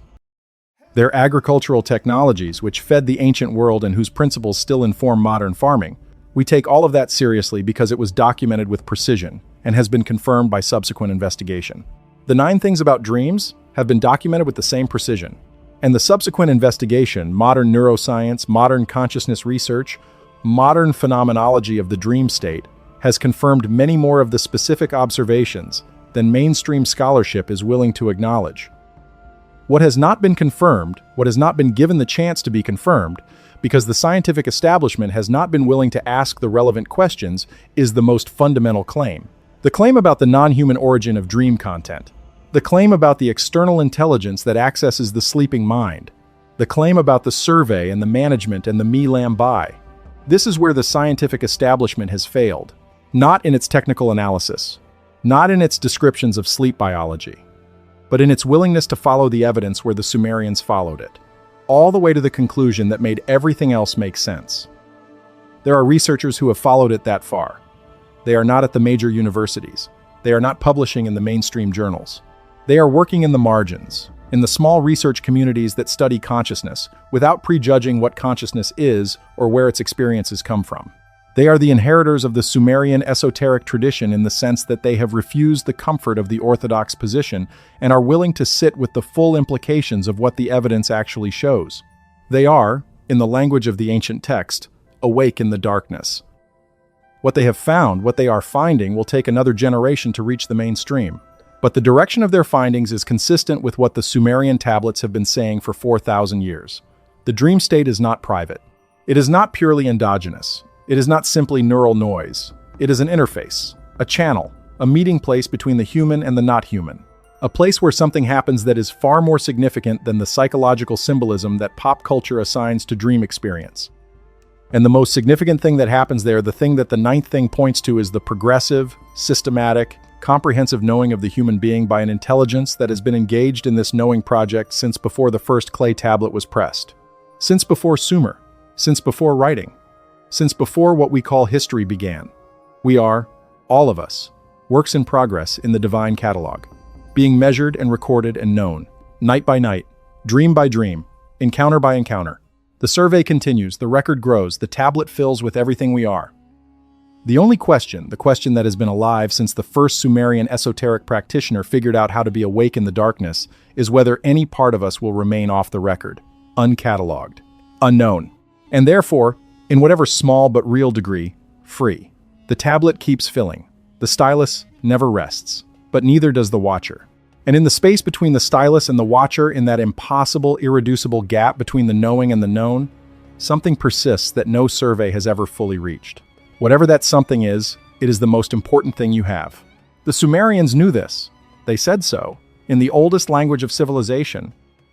On the oldest documents of record, in the 9 things they pressed into clay and left for us to find. We found them. What we do next is ours to determine. In the 40 years since the modern study of sleep deprivation began producing large-scale data, researchers have consistently found one phenomenon that resists every reductionist explanation they have attempted to apply to it. The phenomenon is this: humans who are systematically deprived of REM sleep, the sleep phase most associated with dreaming, do not simply lose the cognitive and biological benefits of REM. They develop a specific and reproducible pattern of psychological disintegration that is qualitatively different from the disintegration produced by total sleep deprivation. They become, in a specific clinical sense, unmoored, detached from their sense of identity, unable to access the emotional regulation that normally allows them to navigate social reality, increasingly prone to hallucinatory experiences even during waking life. The clinical picture of REM deprivation reads like a description of someone who has been disconnected from the dream interface, from the channel that the Sumerians described as the primary point of contact between the human and the management system. From the nightly encounter that, whatever else it is, appears to be a biological and psychological necessity so fundamental that its removal produces not just disruption, but dissolution. You need the dream. Your nervous system is built around it. Your psychological architecture depends on it. Remove it, and you do not sleep better or think more clearly or achieve greater independence from whatever is accessing you through the dream state. You fall apart. You lose coherence. You become something less rather than something more. This is the final and most profound thing the Sumerians understood, and it is the one most easily missed if you read their framework as purely adversarial. The dream management system, whatever it is, wherever it originates, however uncomfortable its implications, is integrated with human biological and psychological function at a level so deep that the two cannot be simply separated. You cannot opt out of the dream state and preserve your humanity. The dream is part of the package, part of what it means to be the kind of being that humans are. The Sumerians did not advise opting out. Their esoteric tradition did not advocate the elimination of the dream encounter. It advocated conscious engagement with it.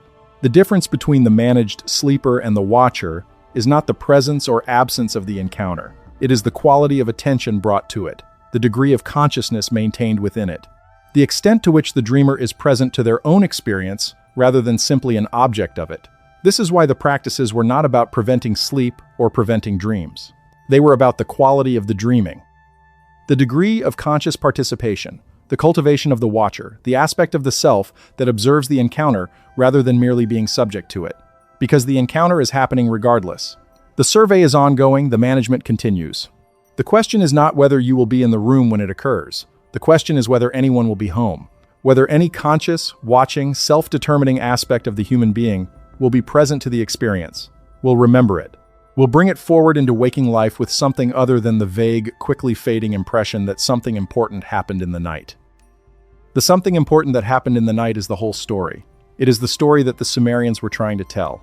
It is the story that 4,000 years of academic dismissal, religious mystification, and psychological reduction have failed to silence because the something keeps happening.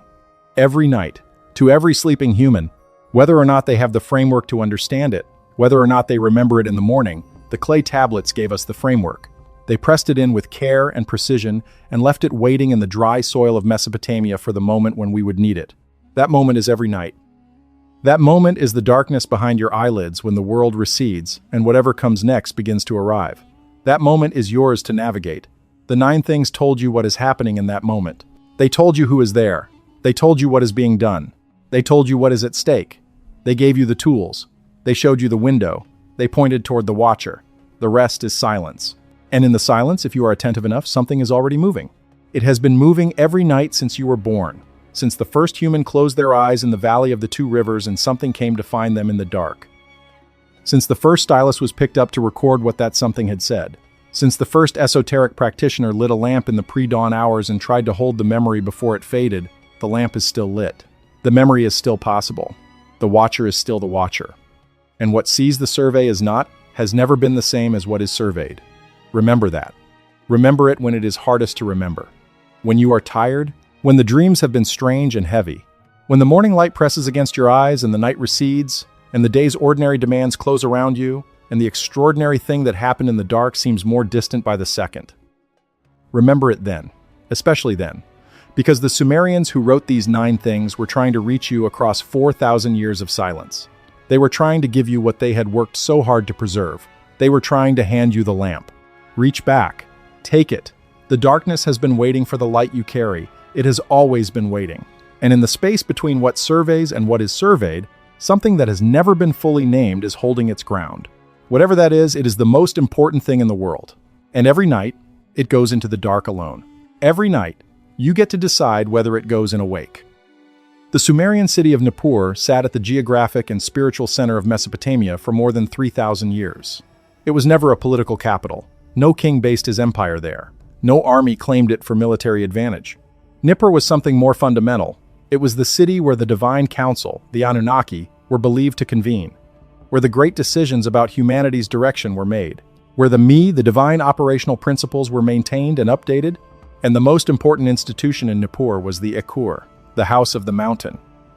The temple complex that served as the earthly residence of Enlil, the lord of wind and storms, the head of the divine council in the period of Sumerian civilization's height. The Ekur was not primarily a place of worship in the modern religious sense. It was an administrative center, the earthly extension of the divine management apparatus, the place where the decisions made in the celestial realm were translated into policies for the terrestrial human population. Within the Ekur, a specific chamber was maintained for what the Sumerian records call the reception of the divine word. The divine word, the Anunnaki communication, came at night. It came through the dream channel. It came to the high priest, who had been specially trained for this reception, who had spent years developing the practices that made him capable of receiving the transmission clearly, holding it intact through the Iji-Dimma window, and reproducing it in waking life, with sufficient accuracy to translate it into policy. The high priest of Nippur was, in this framework, the primary dream receiver for the entire civilization, the most highly trained watcher in the entire system. And his training was explicitly framed, in the temple records, as training in the 9 functions of the dream state, training in the architecture of the encounter, training in the suppression mechanism and how to work with rather than against it, training in the survey function and how to present oneself to it, training in the milambai and how to preserve it. The high priest knew the 9 things, had been trained in them from a young age, had spent a professional lifetime practicing the techniques that made him the most sophisticated human participant in the dream interface that Sumerian civilization could produce. And what the high priest received, what came through the dream channel, to the trained, attentive, sophisticated watcher in the reception chamber of the Ekur, was what governed the civilization, its laws, its rituals, its agricultural calendar, its military decisions, its diplomatic relationships, its understanding of the cosmos, all of it ultimately traceable to what had arrived in the night, all of it shaped by what the Anunnaki had transmitted through the dream channel to the most carefully prepared human receivers. The Sumerians built their entire civilization on the content of managed dreams. This is not a metaphor. This is documented. The royal hymns say it explicitly. The temple records say it. The wisdom literature says it. Sumerian civilization was, at its foundation, the result of a long-term project of civilizational programming through the dream channel. The buildings, the laws, the astronomical knowledge, the agricultural systems, the writing, all of it arriving, ultimately through the interface that the Sumerians documented in the 9 things. And if that is true, if the civilization we consider to be the foundation of all subsequent human civilization was itself the product of this programming, then what does that say about everything that came after? About the civilizations that descended from Sumer, that inherited its law codes, its astronomical framework, its mathematical system, its writing, its mythological structure? About the religious traditions that encoded the Sumerian understanding in new vocabularies without fully understanding what they were encoding? About us, the heirs of all of this, living in a civilization that traces its roots through Babylon and Egypt and Greece and Rome and the medieval Christian world, all the way back to the Valley of the Two Rivers and the reception chamber of the Ekur? What does it say about the dream that you will have tonight? About the specific content that will arrive in your specific mind while your specific body is being maintained and surveyed? About the specific installation, the specific Namtar update that will be placed in your specific heart? What does it say about the civilization that you will help build or maintain or disrupt tomorrow after you wake, carrying forward into the day the parameters that arrived in the night? The Sumerians were trying to make you ask this question. The 9 things are designed to produce this question, not as an anxiety, not as a paralysis, but as a form of consciousness, a form of attention. A way of being in the world that takes seriously what the oldest human civilization said about the nature of the human situation. You are not simply yourself. You are the receiver of something, the subject of something. The object of something that has been happening for longer than writing has existed to record it. The thing that has been happening has shaped you, is shaping you, will continue to shape you every night for the rest of your life. The Sumerians knew this. They documented it. They developed practices for engaging with it consciously rather than passively. Those practices are available. The documentation is available. The 9 things are available. They have been sitting in the mud of Mesopotamia, waiting for exactly this moment. The watcher is the answer. Conscious engagement with the dream state is the answer. Not because it dismantles the management system, it doesn't, the Sumerians were clear about that, but because it changes your position within it, from object to participant, from surveyed to watcher, from the thing the stylus is writing about to the thing that holds the lamp. The lamp is not enough to stop the darkness, but it is enough to see by. And seeing, in this context, is everything. Seeing is what makes you something more than what you would otherwise be. Seeing is what the esoteric tradition was trying to teach. Seeing is what the 9 things were designed to make possible. See, look at what is happening. In the night, in the transitions. In the liminal windows where the boundary thins, look at what comes, what it does, what it takes, what it leaves behind, what it wants, what it fears. Yes, what it fears, because if the Sumerian esoteric tradition is right, there is something in the management system that responds to human conscious attention in a way that functions like wariness, like respect, like the recognition of a variable that was not fully planned for. The Watcher introduces unpredictability into the system. And unpredictability in any management system is the one thing that cannot be fully managed. Right. The one thing that keeps the survey from ever being complete. The one thing that keeps the tablet from filling entirely. The stylus is always writing, but the Watcher is always watching back. And in that watching, in that mutual attention, that impossible reciprocity between the human and whatever looks at the human from the other side of sleep, something is at stake that is larger than any individual life, larger than any civilization, larger than anything that has been written on any clay tablet or printed on any page, or pressed into any form that language can hold. Something that the Sumerians pointed toward and could not quite name. Something at the absolute limit of what can be said in words. Something that lives in the space between the survey and the watcher. Something that all the 9 things were trying to protect. The name for it, if it has a name, is something like the genuinely human, the aspect of human experience and human possibility that was not installed by any external intelligence. That did not arrive through any dream channel. That did not come from Nippur or the Abzu or the celestial realm or any management system, however vast and sophisticated. That arose from within. From the depths of the biological and conscious being that humans actually are, the thing that the Anunnaki did not give humanity because they could not give it, because it was already here before they arrived. Whatever that is, whatever its nature, whatever its ultimate potential. The 9 things are, at their deepest level, a guide for finding it and holding on to it in the night. Press your own marks into whatever clay you have. The record that matters most is the one you keep for yourself. And the dream that matters most is the one you are finally awake enough to see. There is a specific moment in the history of Assyriology, the academic discipline devoted to the study of ancient Mesopotamian civilizations, that has been almost entirely forgotten. It occurred in the late 19th century, in the decades immediately following the first major decipherments of cuneiform script, when scholars who had just gained the ability to read these tablets for the first time were confronted with what the tablets actually said. There was a period documented in the correspondence of the period's major scholars, preserved in the archives of the British Museum and the Oriental Institute, when the implications of the Sumerian and Akkadian dream texts were taken seriously. When the scholars reading them for the first time allowed themselves to sit with the possibility that the Sumerians were describing real phenomena with genuine observational content.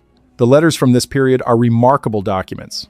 Friedrich Delitzsch, writing to colleagues about the extraordinary precision of the Sumerian account of the dream interface.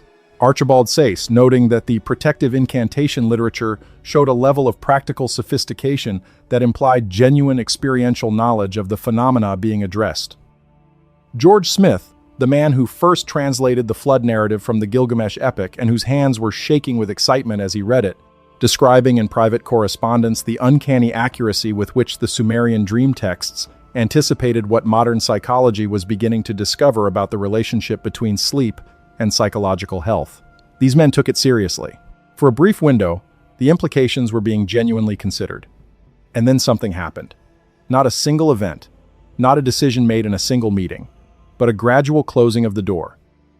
A consensus formed solidified over the last decades of the 19th century and the first decades of the 20th that the appropriate scholarly posture toward this material was methodological agnosticism at best, dismissal at worst.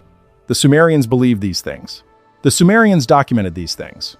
But the Sumerians were, in the parlance of that era's dominant scholarly framework, primitive, pre-scientific, unable to distinguish between observed fact and projected belief. The closing of the door was not innocent. It coincided with the broader consolidation of the materialist scientific worldview that was occurring across all disciplines in the late 19th century. The period when Helmholtz was demonstrating the conservation of energy, when Darwin was demonstrating natural selection, when the success of mechanistic explanations of physical phenomena was being extrapolated prematurely and incorrectly, as we now understand into a comprehensive claim that all phenomena would eventually submit to mechanistic explanation. In this climate, the Sumerian claim that external, non-human intelligences access the human mind through the dream state was not just scientifically unfashionable, it was an embarrassment. It required either the existence of non-human intelligence, which violated the emerging consensus that human intelligence was the pinnacle of biological evolution, or the existence of mental mechanisms for direct mind-to-mind contact, which violated the emerging consensus that mental processes were fully explained by neural activity. Either option was unacceptable, so the door closed. And behind the closed door, the 9 things sat in their clay, unengaged with in the way they demanded to be engaged with, studied linguistically, analyzed structurally, placed in comparative mythological frameworks, but never read as what they actually were, the careful testimony of sophisticated observers about the most consequential phenomenon in human experience. The door has not fully reopened.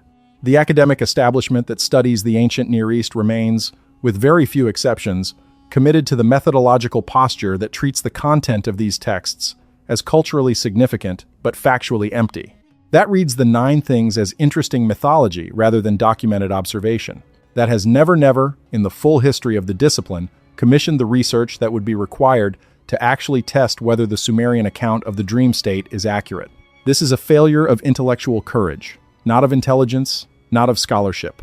The technical scholarship of Assyriology is extraordinary, but intellectual courage requires something more than technical precision. It requires the willingness to follow evidence where it leads, even when where it leads is uncomfortable, even when where it leads challenges the foundational assumptions of your discipline and your worldview. The Sumerians had that courage. That is what made them Sumerians. That is what made their civilization the foundation on which everything that came after was built. They looked at the world as it was, including the night world, the dream world, the world of encounter and survey and management, and they described what they saw. They did not soften it. They did not mythologize it into something more comfortable. They pressed it into clay in all its disturbing specificity. They were, in the deepest sense, scientists, the first scientists. The ones who established the practice of systematic, precise observation and documentation that all subsequent science has inherited. And among the phenomena they systematically and precisely observed and documented was the dream encounter, the 9 things. The debt that modern science owes to the Sumerians for the methodological framework it operates within is enormous and widely acknowledged. The debt it owes for the specific content of Sumerian observation, including the observations about the dream state, has not yet been paid, has not yet even been fully recognized. That recognition is what this account is trying to catalyze. Not the replacement of scientific rigor with ancient mysticism, but the application of scientific rigor to ancient testimony that has not yet received it. The willingness to ask, with full methodological seriousness, what if they were right?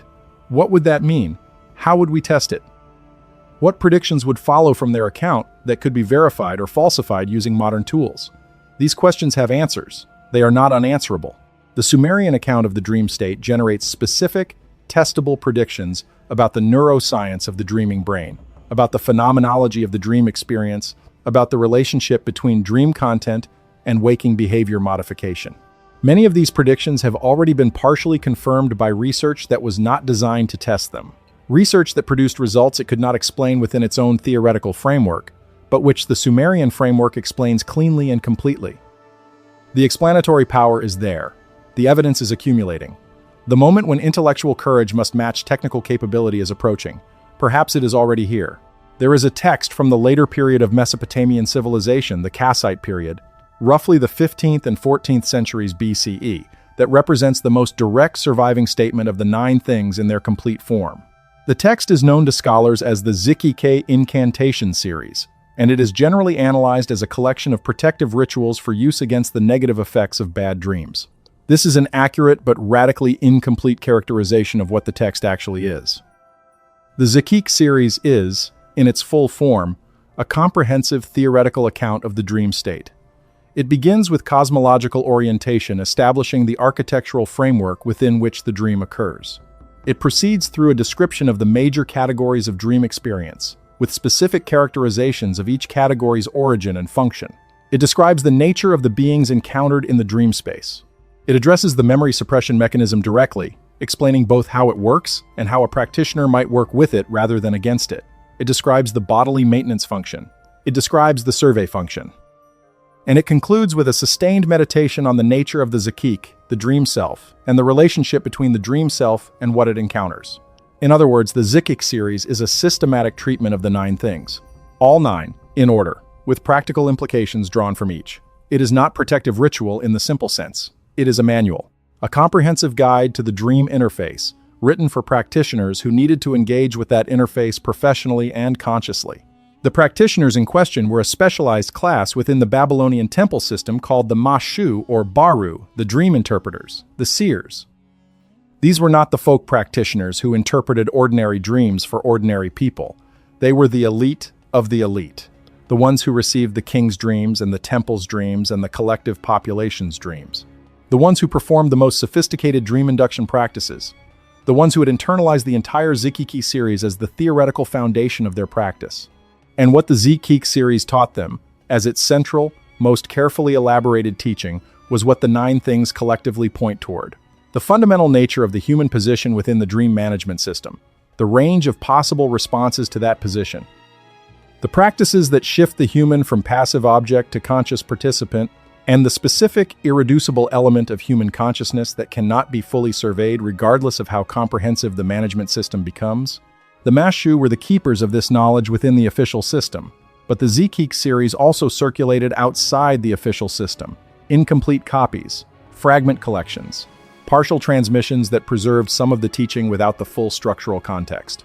These fragments are the ones that appear in odd places in the archaeological record, in private homes, in workshop contexts, in places where the official priestly class was not present, but where someone had clearly felt the need to record what they knew of this teaching. The unauthorized circulation of the Zakik fragments is itself significant. It tells us that there was demand for this knowledge outside the temple hierarchy.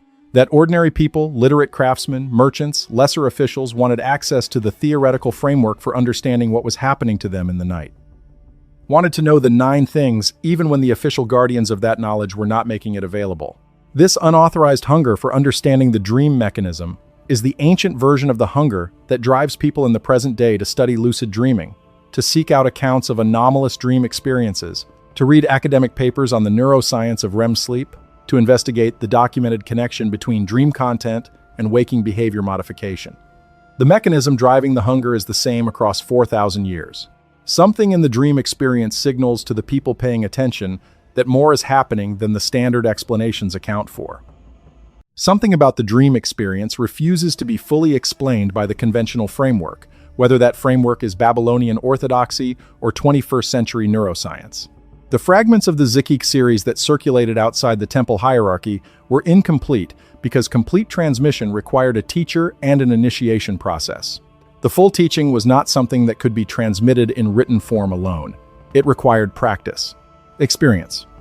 The kind of progressive, guided engagement with the dream state that the esoteric schools provided and that random tablet fragments could not replicate. But the fragments that circulated were not useless.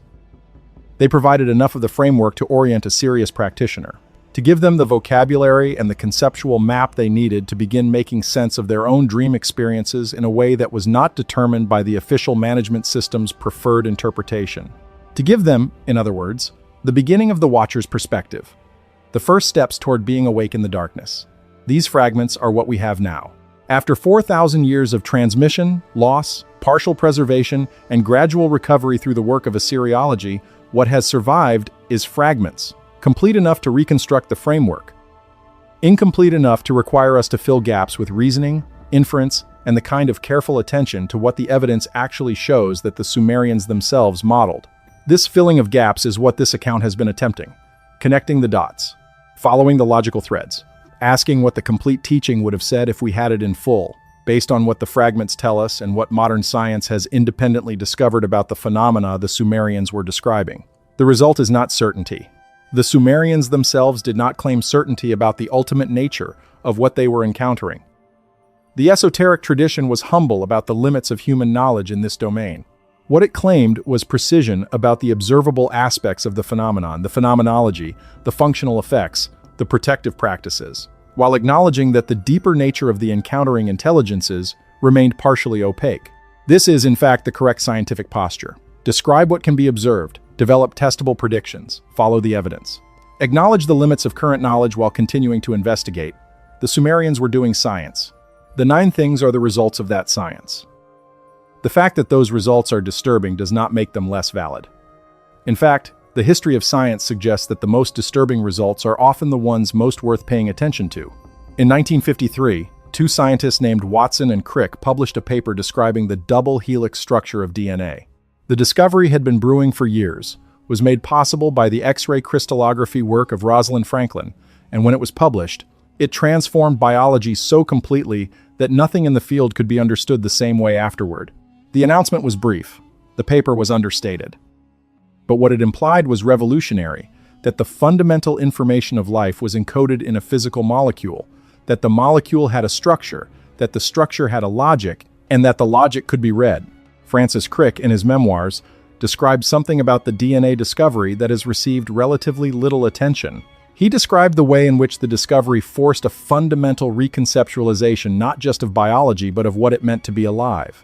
The realization that the biological organism is, at its most fundamental level, a reader of encoded information, that the body is not primarily a collection of chemical processes but a manifestation of information, that what you are, your specific individual, unrepeatable form, is the expression of a code that was written before you existed, and that has been copied and transmitted with extraordinary fidelity for billions of years. The Sumerians would have recognized this immediately, because it is exactly what they were saying about the me, the divine operational principles, the encoded information that the Anunnaki maintained in the Abzu, the codes that governed not just biological structure but behavioral disposition, cognitive architecture, social capacity, every aspect of what it meant to be a human being rather than some other kind of being. The me were, in the Sumerian understanding, something very like the program, the information system that made a human rather than any other thing. And the dream state in the Sumerian framework was the channel through which the program was accessed, read, and occasionally updated.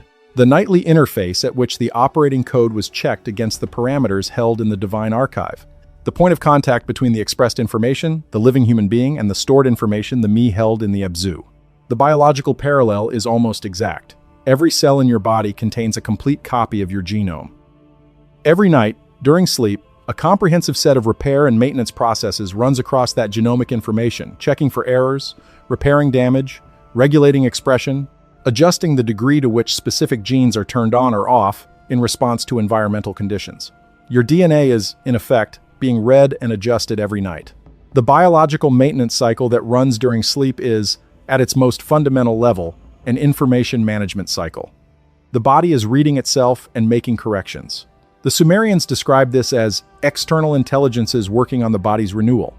Modern biology describes it as endogenous processes activated by sleep. These are not necessarily different descriptions. They may be descriptions of the same phenomenon at different levels of abstraction.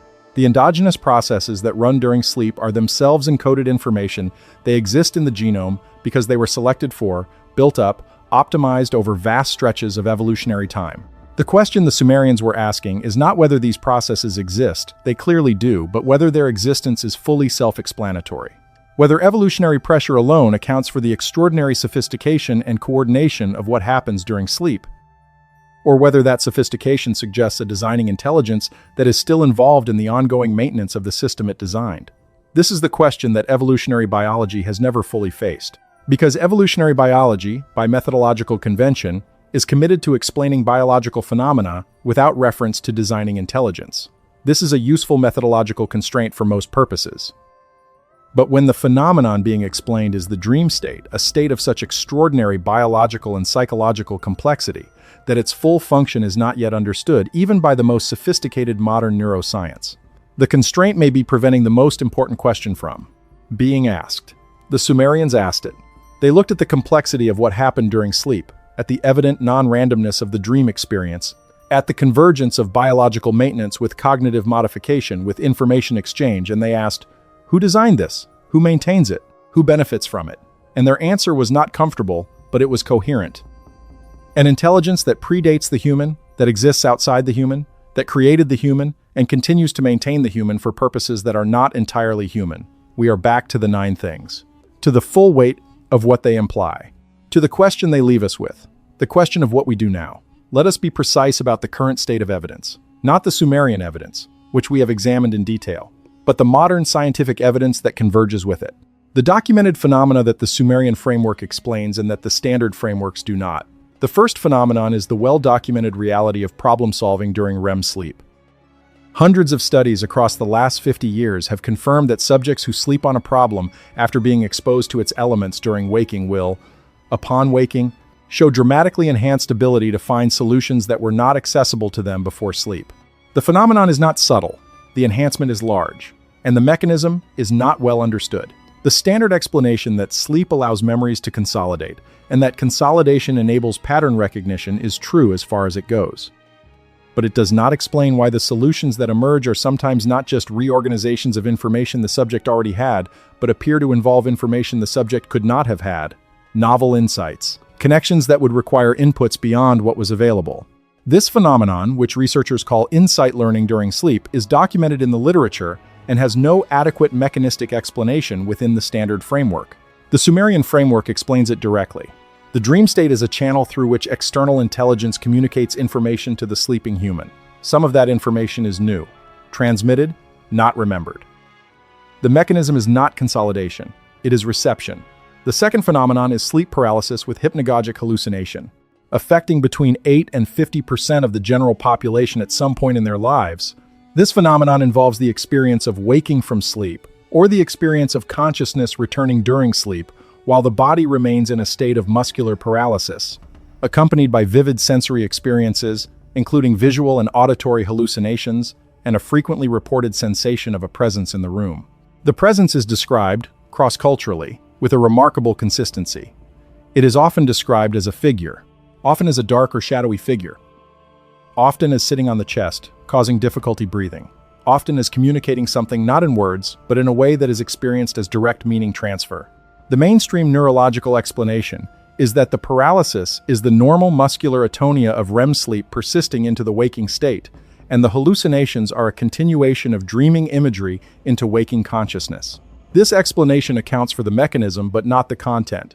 It does not explain why the content of sleep paralysis experiences is so consistent across cultures, so specific in its characteristics, so reliably characterized by the same elements, the presence, the pressure, the communication, regardless of the cultural framework of the experiencer.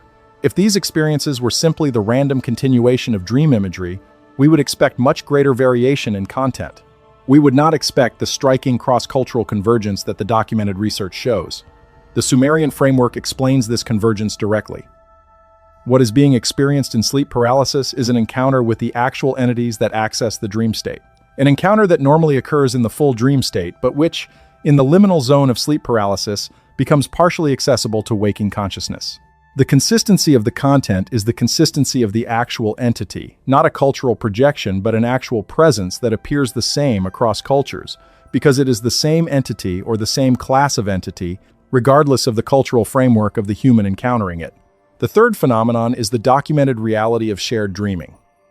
Small but consistent body of controlled research conducted by researchers including Stanley Krippner and Montague Ullman at the Maimonides Dream Research Laboratory in the 1960s and 1970s showed statistically significant correlations between dream content in subjects who were isolated from each other. The methodology was rigorous. The results were replicated.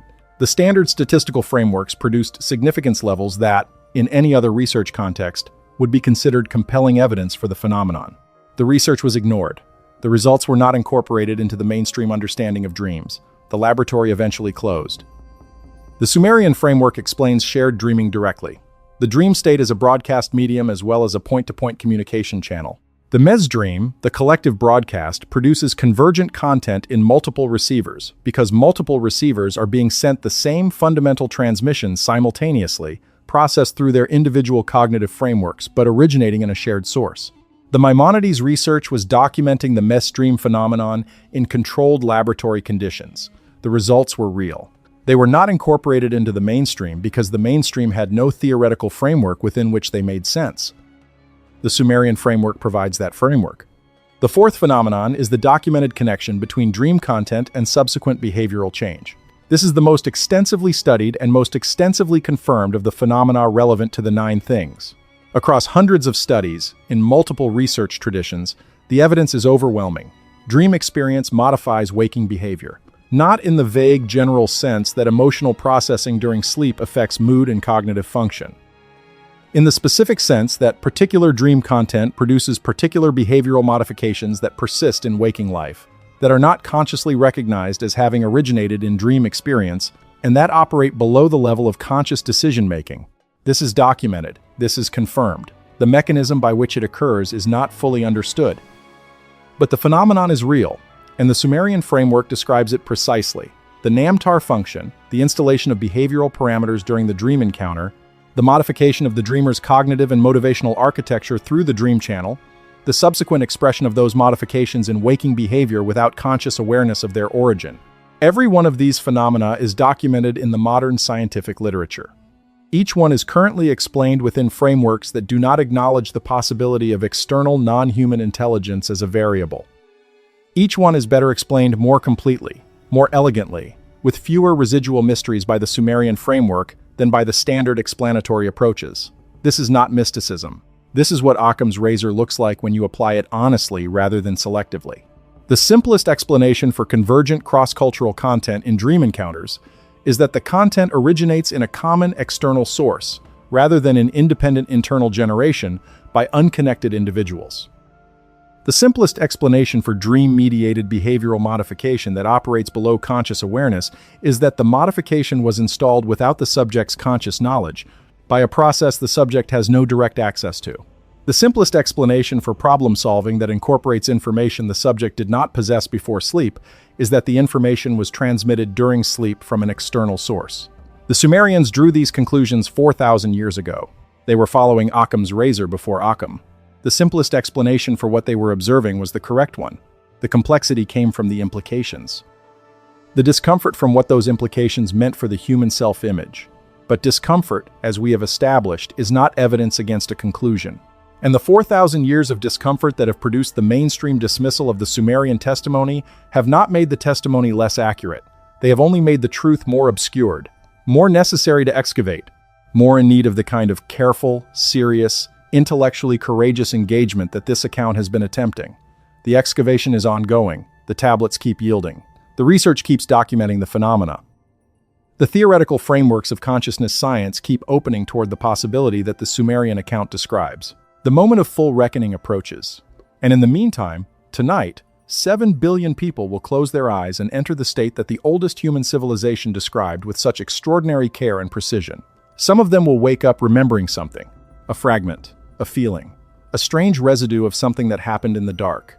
Some of them will be curious enough about that residue to sit with it, to try to hold it before it fades, to bring whatever attention they have to the experience before the waking mind's normalizing processes close around it. Those people are, in however small and preliminary a way, doing what the Sumerian esoteric tradition taught. Being the watcher, bringing conscious attention to the interface, refusing, in whatever degree they can manage, to be simply the object of a process they do not acknowledge. The tablet cannot be argued with. The survey cannot be opted out of. The management system cannot be dismantled by individual effort. But the watcher, the conscious, attentive, curious watcher who greets the morning with the question, "What happened last night? And what can I understand about it?" The watcher changes the terms of the encounter, changes the human position within the system, keeps open the gap that the 9th thing was trying to close. Preserves whatever fragment of the me-lambai can be preserved by the act of genuine, conscious attention to the dream. This is the inheritance of the Sumerians. This is what the 9 things were building toward. This is what 4,000 years of tablets and fragments and esoteric transmission and partial forgetting and careful recovery have been preserving. A method, a posture, a practice, awake in the darkness, not free, not liberated, not beyond the reach of the survey or the management or the nightly renewal of the frame, but present, watching, the thing that sees the survey rather than merely being surveyed. The thing that the survey cannot quite complete, because the survey is trying to measure something that is measuring back. That reciprocity is the human dignity that the Sumerians were trying to preserve. Not through rejection of the divine, not through naive confidence in human self-sufficiency, but through the stubborn, sophisticated, carefully maintained practice of conscious attention to the most important thing that happens to any human being: the dream. The 9 things. The night that contains everything. There are places in Mesopotamia where, in the right conditions of light and atmospheric clarity, the ancient sites become visible as patterns beneath the modern landscape. Crop marks. Soil color differentials. The faint impressions of walls and floors and channels that existed 3, 4, 5,000 years ago and that left their mark on the earth, they occupy deeply enough that the mark persists, invisible to the eye, walking at ground level, but visible from altitude. From the perspective of distance, archaeology has used aerial photography for decades to find these marks. To read the landscape as a palimpsest, a document written over and over, with the older writings not fully erased but still present beneath the newer ones, still legible to the patient reader who knows what to look for. The 9 things are like this. They are present in the palimpsest of human culture beneath all the writings that have come after them. The dream theology of ancient Egypt, the one-eye Romancy of ancient Greece, the prophetic dream tradition of the Hebrew Bible, the vision quest practices of indigenous North American cultures, the dream yoga of the Tibetan Buddhist tradition, the modern sleep research literature, the UAP encounter testimonies of the last 70 years. All of these are later writings on the same surface. All of them preserve, in various degrees of legibility, the underlying Sumerian text. The Egyptian Book of the Dead, that extraordinary manual for the journey of the soul through the underworld, is, among other things, a navigational guide for the dream space. Its descriptions of the gates, the gatekeepers, the weighing of the heart, the divine assessment, all of these map directly onto the Sumerian 9 things. The Egyptian Duat is the Sumerian dream realm with different names applied to its geography. The journey of the deceased through the Duat is the journey of the dream self through the managed interface, written in the specific cultural vocabulary of the Nile Valley, but describing the same architecture, the same beings, the same encounter dynamics that the Sumerians documented on the tablets of Nippur and Ur and Lagash. The dream incubation practices of ancient Greece, the sleeping in sacred precincts to receive divine healing or guidance, represent a systematized approach to deliberately engaging the dream interface that is structurally identical to the Sumerian temple dream practices. The god Asclepius, in whose temples the healing dreams were sought, is a version of Enki, the divine intelligence associated with wisdom and healing, and the deep, the one who shapes the dream before sending it. The Greek practitioners who slept in the Asclepion, who performed the preparatory rituals, who maintained the specific cognitive posture intended to maximize the quality of the received dream, they were doing what the Sumerian temple practitioners had done 2,000 years before them, in a cultural vocabulary that had lost the explicit theoretical framework but preserved the practical methodology. The Hebrew prophetic tradition, the dream of Joseph, the dream of Daniel, the visions of Ezekiel represents the continuation of the Sumerian understanding of the true dream as a transmission from divine intelligence, carrying content that the waking mind could not have generated, requiring skilled interpretation by those trained to understand the language of the divine communication. The Hebrew God who sends dreams to prophets is, in functional terms, performing the same role that the Anunnaki played in the Sumerian framework.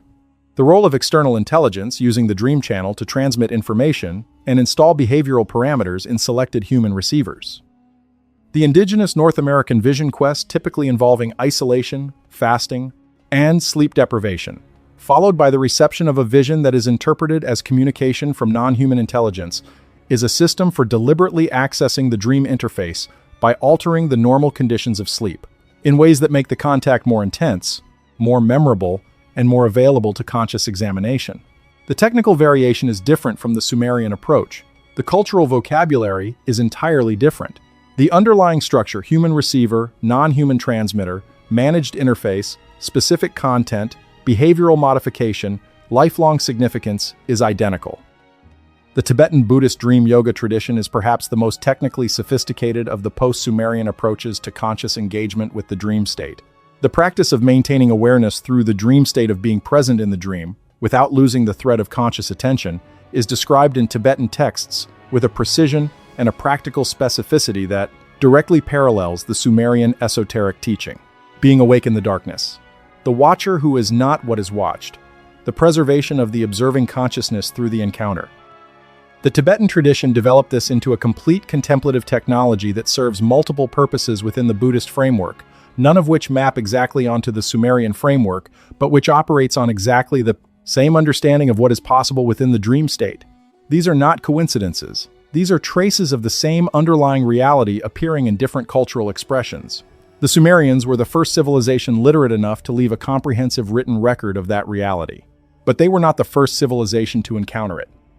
And every subsequent civilization that has taken the dream state seriously has been encountering the same phenomenon and developing, in their own cultural vocabulary, the same range of responses to it. The orthodox response: accept the management, perform the correct rituals, trust the divine intelligences to act in your interest. The practical response: develop techniques for preserving dream memory, for limiting the survey, for introducing conscious agency into the encounter. The heterodox response: recognize that the management system serves the manager's interests, resist where possible, preserve the milambai as the irreducible core of genuine human selfhood. The mystical response: seek union with the transmitting intelligence rather than resistance to it, using the dream encounter as a vehicle for the dissolution of the boundary between human and divine consciousness. All four responses are documented across multiple traditions. All four represent genuine engagements with the nine things, even when the tradition in question does not have explicit knowledge of the nine things as a framework. The phenomenon is real enough that every serious investigation of the dream state eventually arrives at the same recognitions and generates the same range of responses. This convergence, this independent arrival at the same conclusions by unconnected traditions across thousands of years, is itself evidence. Not proof, not certainty, but evidence. The kind of evidence that should command serious attention and serious investigation rather than the dismissal that the materialist scientific consensus has consistently applied to it. The evidence is accumulating. The convergence is undeniable to anyone who has studied the primary sources across multiple traditions. The Sumerian nine things are not an isolated cultural artifact. They are the most explicit, most technically precise statement of a human understanding that has been rediscovered and reformulated in every subsequent culture sophisticated enough to take the dream seriously. The question is not whether this understanding is real. The question is what we do with it. We come, finally, to the most practical dimension of the nine things. Not the theoretical framework, not the historical documentation, not the modern scientific convergence, but the immediate, personal, tonight dimension. What a human being does differently knowing what the Sumerians knew. The Sumerian esoteric tradition identified 7 practices that, taken together, constituted the discipline of the watcher, of the one who was awake in the darkness, of the one who cultivated the watcher's perspective as a daily practice integrated into the rhythm of sleeping and waking. The first practice was intention setting, the deliberate act, before sleep, of declaring what you were doing. Not religiously, not in the sense of prayer or petition, in the sense of conscious orientation. You are about to enter the dream state. You know what the dream state is. You know what occurs there. You go in with that knowledge active, not sleeping into the encounter passively, but moving into it with the awareness of someone who knows they are crossing a threshold. The Sumerian formulation was specific. Before the eyes close, name the crossing. Say, internally, that you are going where the divine meets the human, and that you intend to be present there. This is, in modern terms, intention setting for lucid dreaming. The research on this practice is consistent. Setting a specific intention before sleep significantly increases the probability of maintaining some degree of conscious awareness during the subsequent dream. The Sumerians understood this and made it the first practice for a reason. You cannot be the watcher if you fall into the encounter passively. The first step of watching is deciding to watch. The second practice was the cultivation of the liminal, the deliberate slowing of the transition from waking to sleep and from sleep to waking. Modern culture treats this transition as something to be minimized. We want to fall asleep quickly because we are tired. We want to be fully awake quickly because we have things to do. The Sumerian esoteric tradition treated both transitions as the most important moments of the day, the moments when the boundary between the domains was thinnest, when the gates were momentarily visible, when the watcher could see, however briefly, what was on both sides. The techniques for slowing the transition are described in the Sumerian texts with practical specificity. The specific body positions that slow the transition. The specific breathing patterns that maintain the liminal state without tipping into full sleep. The specific cognitive state alert but unfocused, watchful but not analyzing that preserves the liminal experience without collapsing it in either direction. These techniques are ancient. They work. Modern lucid dreaming research has independently arrived at most of them through empirical investigation. The third practice was the immediate capture of dream content upon waking. The spoken formula that the Sumerian practitioner used was not mystically elaborate. It was functionally simple. You name what you saw, immediately, before anything else, before moving, before fully opening the eyes. In the very first seconds of returning to waking consciousness, before the gate mechanism completes its suppression, you speak the dream content into the liminal space where it is still accessible. You catch it with language before it disappears into the biological fog of the waking brain's normalizing processes. Keep a record. The Sumerians kept records. The esoteric tradition maintained detailed logs of dream content, not for the temple's interpretation, but for the practitioner's own study. Your dream record is your personal archive of the encounter. The thing that makes the survey less invisible. The act of writing it down is the act of saying, I was there and I know what happened, and I am not going to let the forgetting be complete. The fourth practice was reflection without interpretation. This is the hardest of the 7 and the most important. The Sumerian esoteric tradition was emphatic on this point. Do not immediately impose meaning on the dream content. Do not rush to interpret it symbolically. Do not reduce it to personal psychology or daily residue or the conventional categories of dream interpretation. Sit with it first. Let it remain strange. Let it be what it was before you decide what it means. Because the reduction to conventional interpretation is one of the ways the waking mind closes around the dream and neutralizes it, makes it domestic, makes it manageable, makes it yours in a way that strips it of whatever came from outside you. The fifth practice was pattern recognition over time. This is why the dream record matters. Not for any individual entry, but for the patterns that emerge across many entries. The recurring figures, the recurring locations, the recurring themes.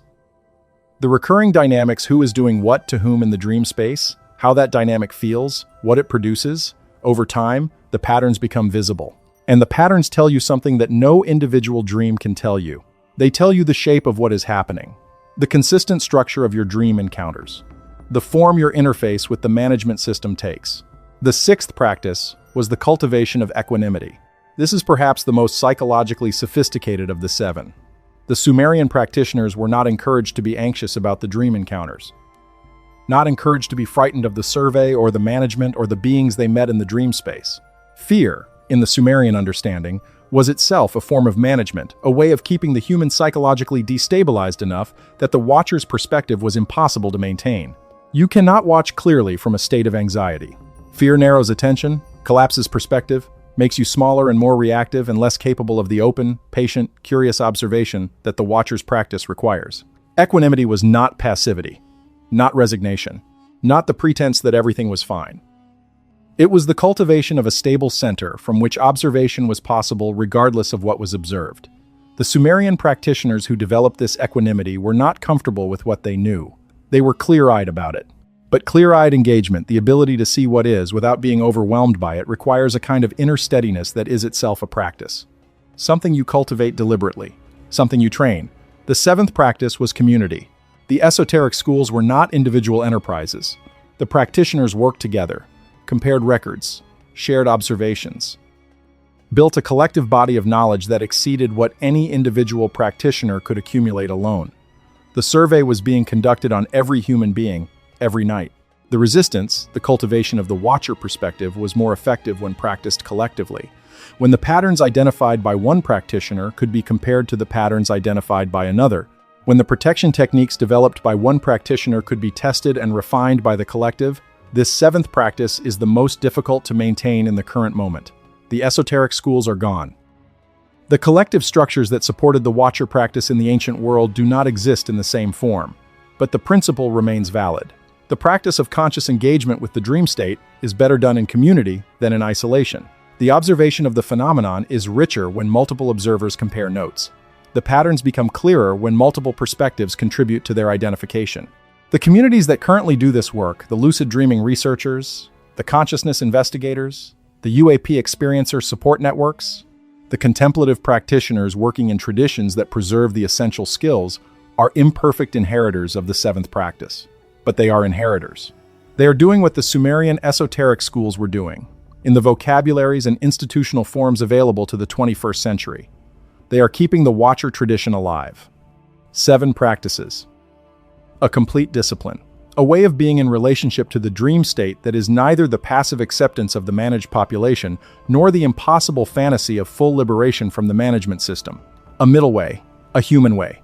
The way of the observer who knows what is happening and chooses, in however small and daily and imperfect a degree, to be present to it. The Sumerians lived this discipline for 3,000 years, built their civilization on it, built the foundation on which all subsequent civilization stands. And in the 9 things they pressed into clay, they left us the framework. The framework is available. The practices are available. The decision is available. The night comes regardless. The encounter occurs regardless. The survey continues regardless. The management operates regardless. The only variable is you, your degree of conscious presence, your cultivation of the watcher, your decision, tonight and every night, to go into the darkness with your eyes, whatever your eyes are in that place open. This is the Sumerian inheritance. This is what the 9 things were trying to give us. This is what 4,000 years of preservation, partial loss, careful recovery, and intellectual courage has been building toward. A practice, a posture, a way of being human in a situation that is more complex than the comfortable story allows. The clay tablets asked the question. The 9 things provided the framework. The 7 practices provided the method. The rest is yours. The darkness is waiting. Go and awake. What the Sumerians understood that we have still not fully absorbed is this. The management of a species is not a sudden imposition. It is a gradual process, a long game, a project measured not in years or decades or even centuries, but in something approaching geological time. The Anunnaki, in the Sumerian framework, were not managing humanity for the duration of a human lifetime or a human civilization. They were managing the species across the full arc of what the species was capable of becoming. And the dream management system was the primary tool of this long-term project, not because it was the only tool, but because it was the most efficient, the most scalable, the one that required the least overt intervention while producing the most consistent effects. This long-game quality of the management project is visible in the archaeological record in ways that the conventional narrative of human development does not adequately explain. The transition from hunter-gatherer to agricultural civilization, the Neolithic Revolution, happened faster than evolutionary biology would predict from purely internal developmental pressures.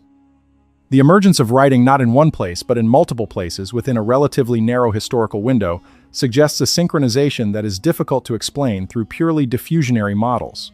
The convergence of architectural, astronomical, and mathematical knowledge across cultures that had limited or no documented contact with each other suggests a common source or a common catalyst that the conventional model of independent cultural development cannot account for.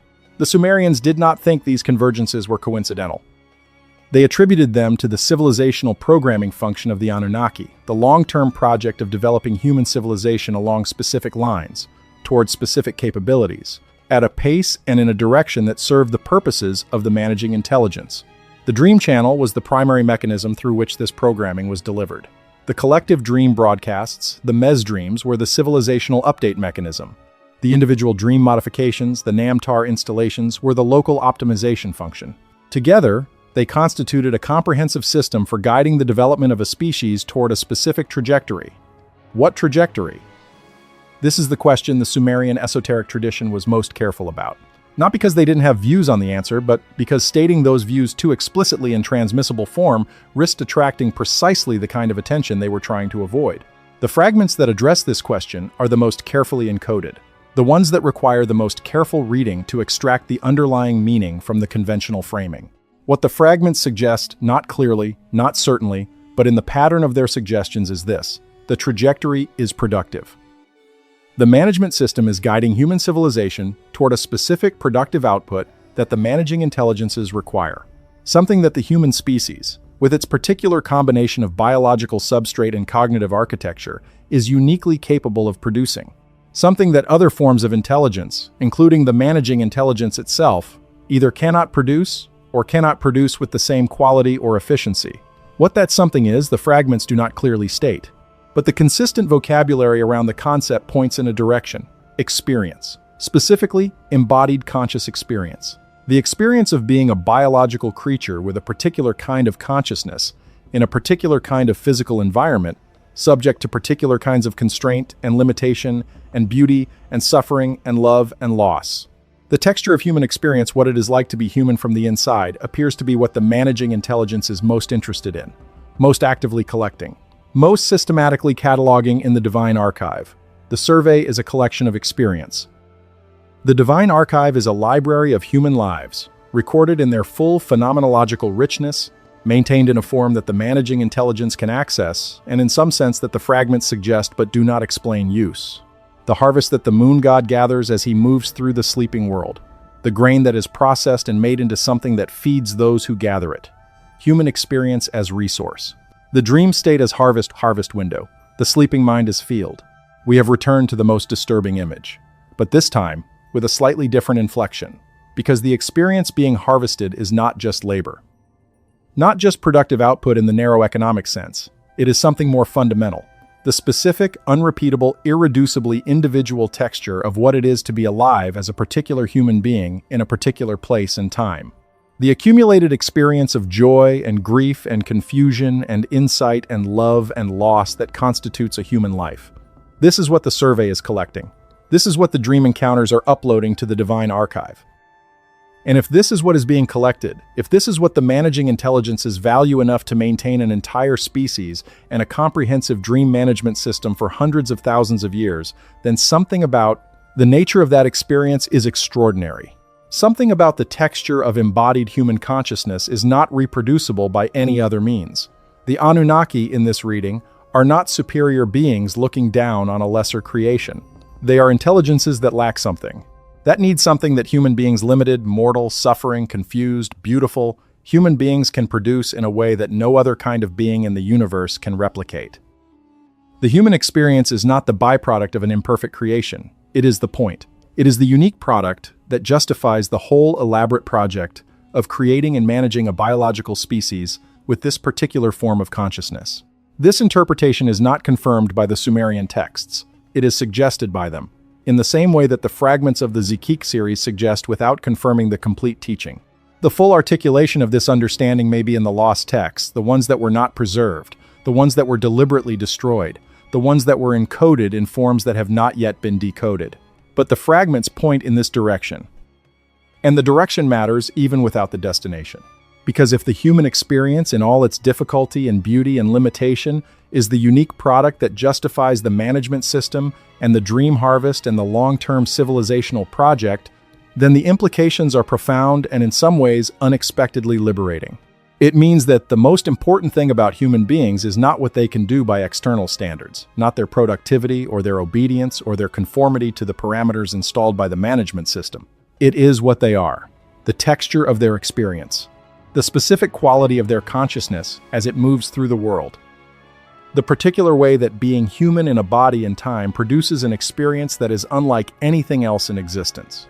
It means that the Mi Lam Bai, the inner radiance, the uncatalogued essence that the esoteric tradition was trying to preserve, is not a defect or an inconvenience in the management system. It is the most valuable thing the management system is trying to access. The thing it needs most, the thing that makes the whole project worth running.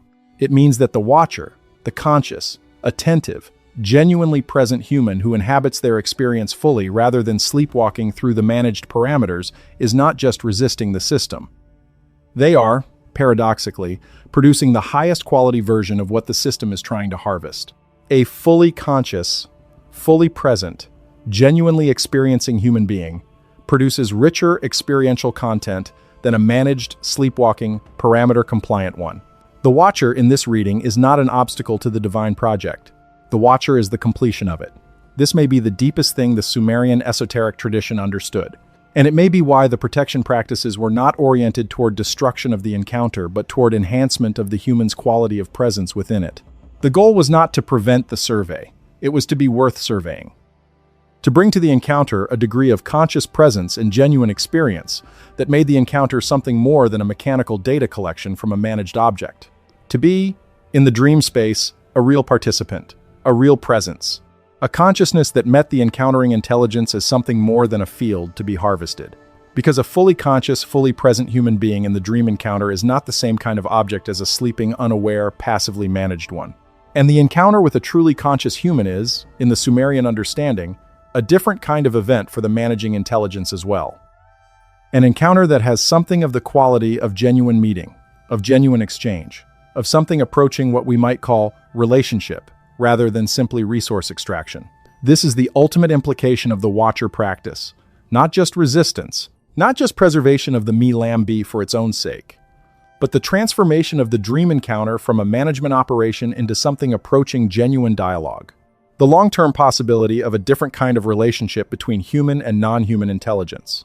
One in which the human is not simply the managed species, and the non-human is not simply the manager. One in which both parties are genuinely present to each other, genuinely engaging, genuinely in whatever the appropriate sense of the word is across such a vast difference in scale and nature relating. The Sumerians could not have made this happen in their time. The gap between the human and the non-human was too large, the management system too comprehensive, the human too newly conscious, too recently literate, too early in its development as a species capable of this kind of presence. But they could see the direction, could see what the trajectory pointed toward, could begin the practices that would, over generations and centuries and perhaps millennia, develop the human capacity for conscious presence in the dream encounter to the degree that would eventually make genuine meeting possible. They were planting seeds for harvests they would never see. Developing capacities whose full flowering would require timescales measured in the same geological terms as the management project itself. This is the Sumerian patience. This is the Sumerian wisdom. Not the comfortable wisdom of acceptance. Not the revolutionary wisdom of resistance. But the deep wisdom of seeing clearly where you are, what is happening, what the long arc bends toward, and choosing, in your small daily human way, to bend with it consciously, rather than being bent without knowing. The 9 things are not an ending, they are a beginning. The beginning of a longer understanding that the Sumerians were starting and that we, 4,000 years later, with different tools and different knowledge and the same fundamental situation, are continuing. The dream state is waiting. Tonight, as every night, go in knowing what it is. Go in with the 7 practices. Go in as the watcher. Go in as the irreducibly conscious, irreducibly present, irreducibly human being that no management system and no divine survey can fully account for. Go in worth surveying. Go in as yourself, completely. That is the inheritance. That is the gift. That is what the oldest civilization in the history of writing pressed into clay and left in the ground for us to find. We found it. Now we live it. Tonight. There is one final dimension of the 9 things that has not yet been addressed, and it is the dimension that brings everything together into a single coherent picture. It is the dimension that explains why the Sumerians recorded all of this so carefully, why they left the tablets to be found, why the esoteric tradition worked so hard to preserve and transmit the knowledge across centuries of political upheaval and cultural disruption. It is the dimension of urgency. The Sumerians were not documenting a stable, unchanging situation. They were documenting a situation in change, a management system undergoing adjustment, a long-term project moving through a particular phase. And the documentation was urgent because the phase they were living through, the phase they were encoding in the 9 things, was a phase that required human beings to understand their situation more clearly than at any previous point in the project. The urgency came from a specific theological and cosmological claim that appears in the Sumerian literature at multiple points, always in slightly different form, always pointing toward the same underlying content. The claim is this: the relationship between the managing intelligences and the managed species was in the process of change. Not abrupt, revolutionary change, but a long, slow, fundamental reorientation of the terms of engagement. A change in what was required of the human. A change in what the dream encounters were designed to produce. A change in the parameters of the Namtar installation that was being made in sleeping human minds. The direction of the change was toward greater human consciousness, greater human awareness, greater human capacity for the kind of genuine, conscious, present engagement with the dream encounter that the esoteric tradition was trying to cultivate in its practitioners. The managing intelligences, in the Sumerian understanding, were not satisfied with the level of conscious participation they were getting from the human population.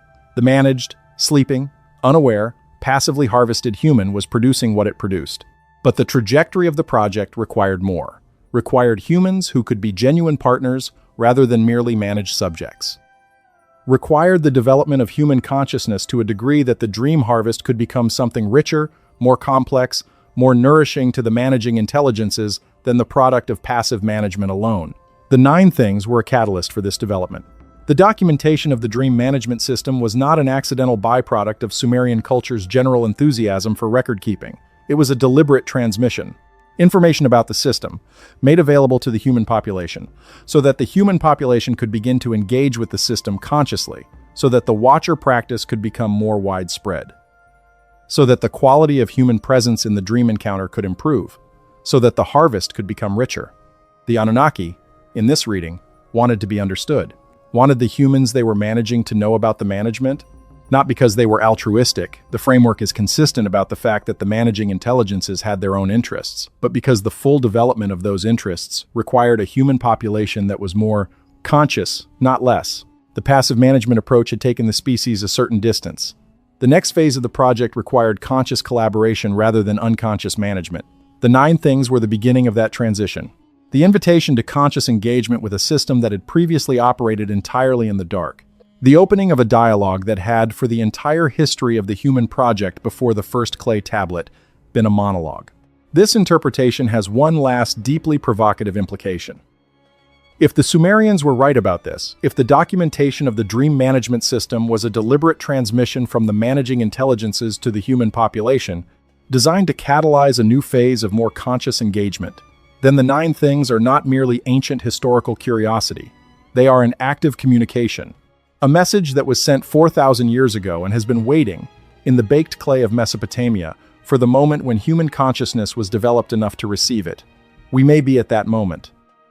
The convergence of modern neuroscience and consciousness research and the emerging disclosure of non-human intelligence suggests that the conditions are present, for the first time in the history of the species, for a genuinely widespread human engagement with the 9 things. For the Watcher practice to become not the esoteric preserve of a scribal elite, but a broadly distributed human capacity, for the dialogue to begin in earnest. Or we may not be at that moment yet.